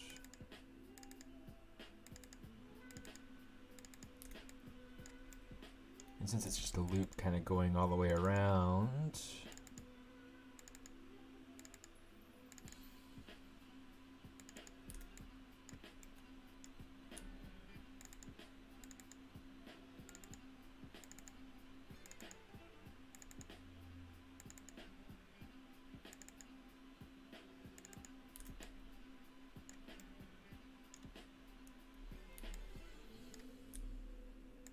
let's go ahead to a different view so we can see where our peaks and valleys are.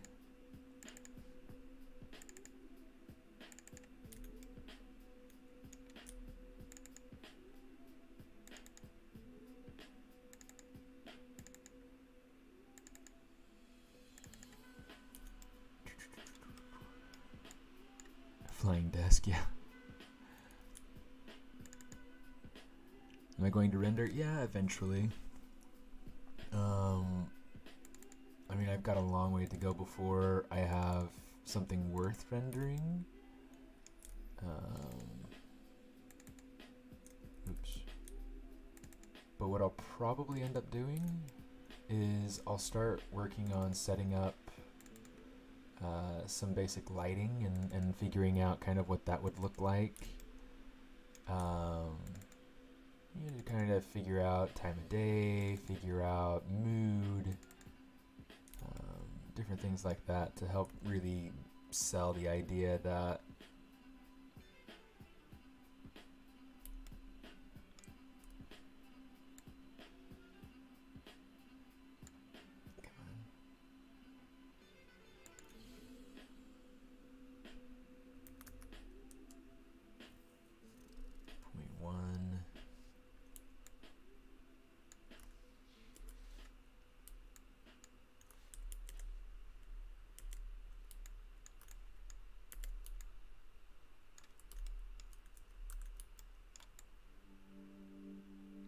that's looking pretty good.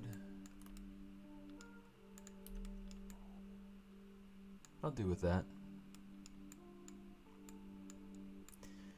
I do critiques every once in a while. I mean, I don't have a ton of time.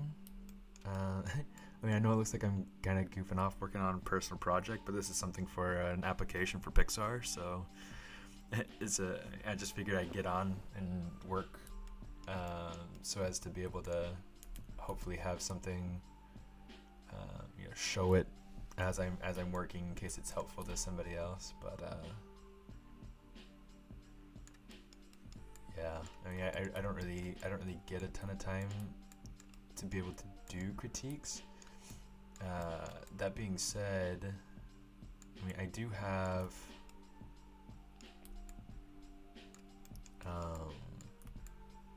and I do try to offer some feedback when people send me, like, you know, pictures and videos and things like that.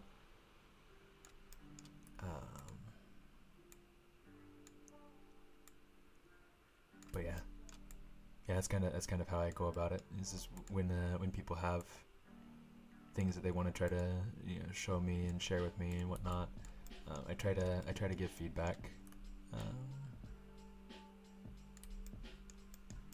But yeah, I don't really get a ton of time to do huge critique sessions and whatnot.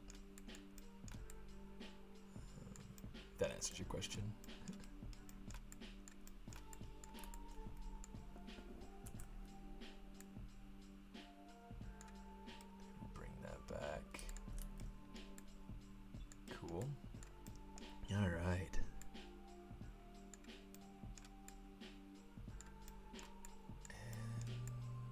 let's get it. Let's get that table tall. Did I not bring that table tall in yet? Did I export it? Living room table tall. Yeah, table tall didn't export all the way either. But it did bring over everything except for the legs. So I at least know what I'm missing. So that's good.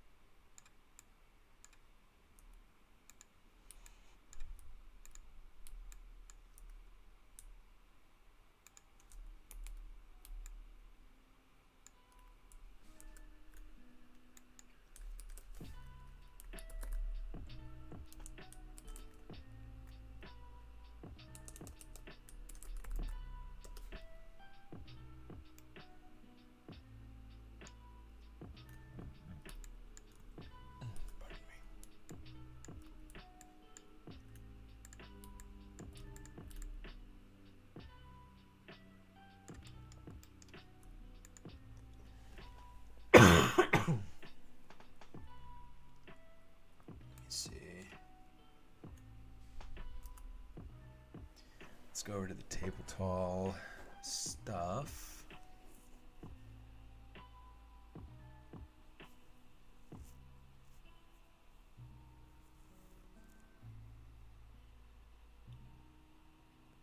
Should be right in here somewhere.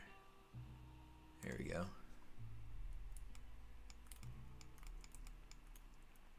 Okay, so here's what we're gonna do. Export, turn off group. Hit export there.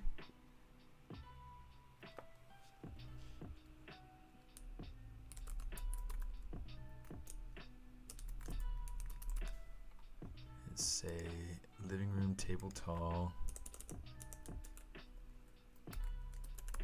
Legs.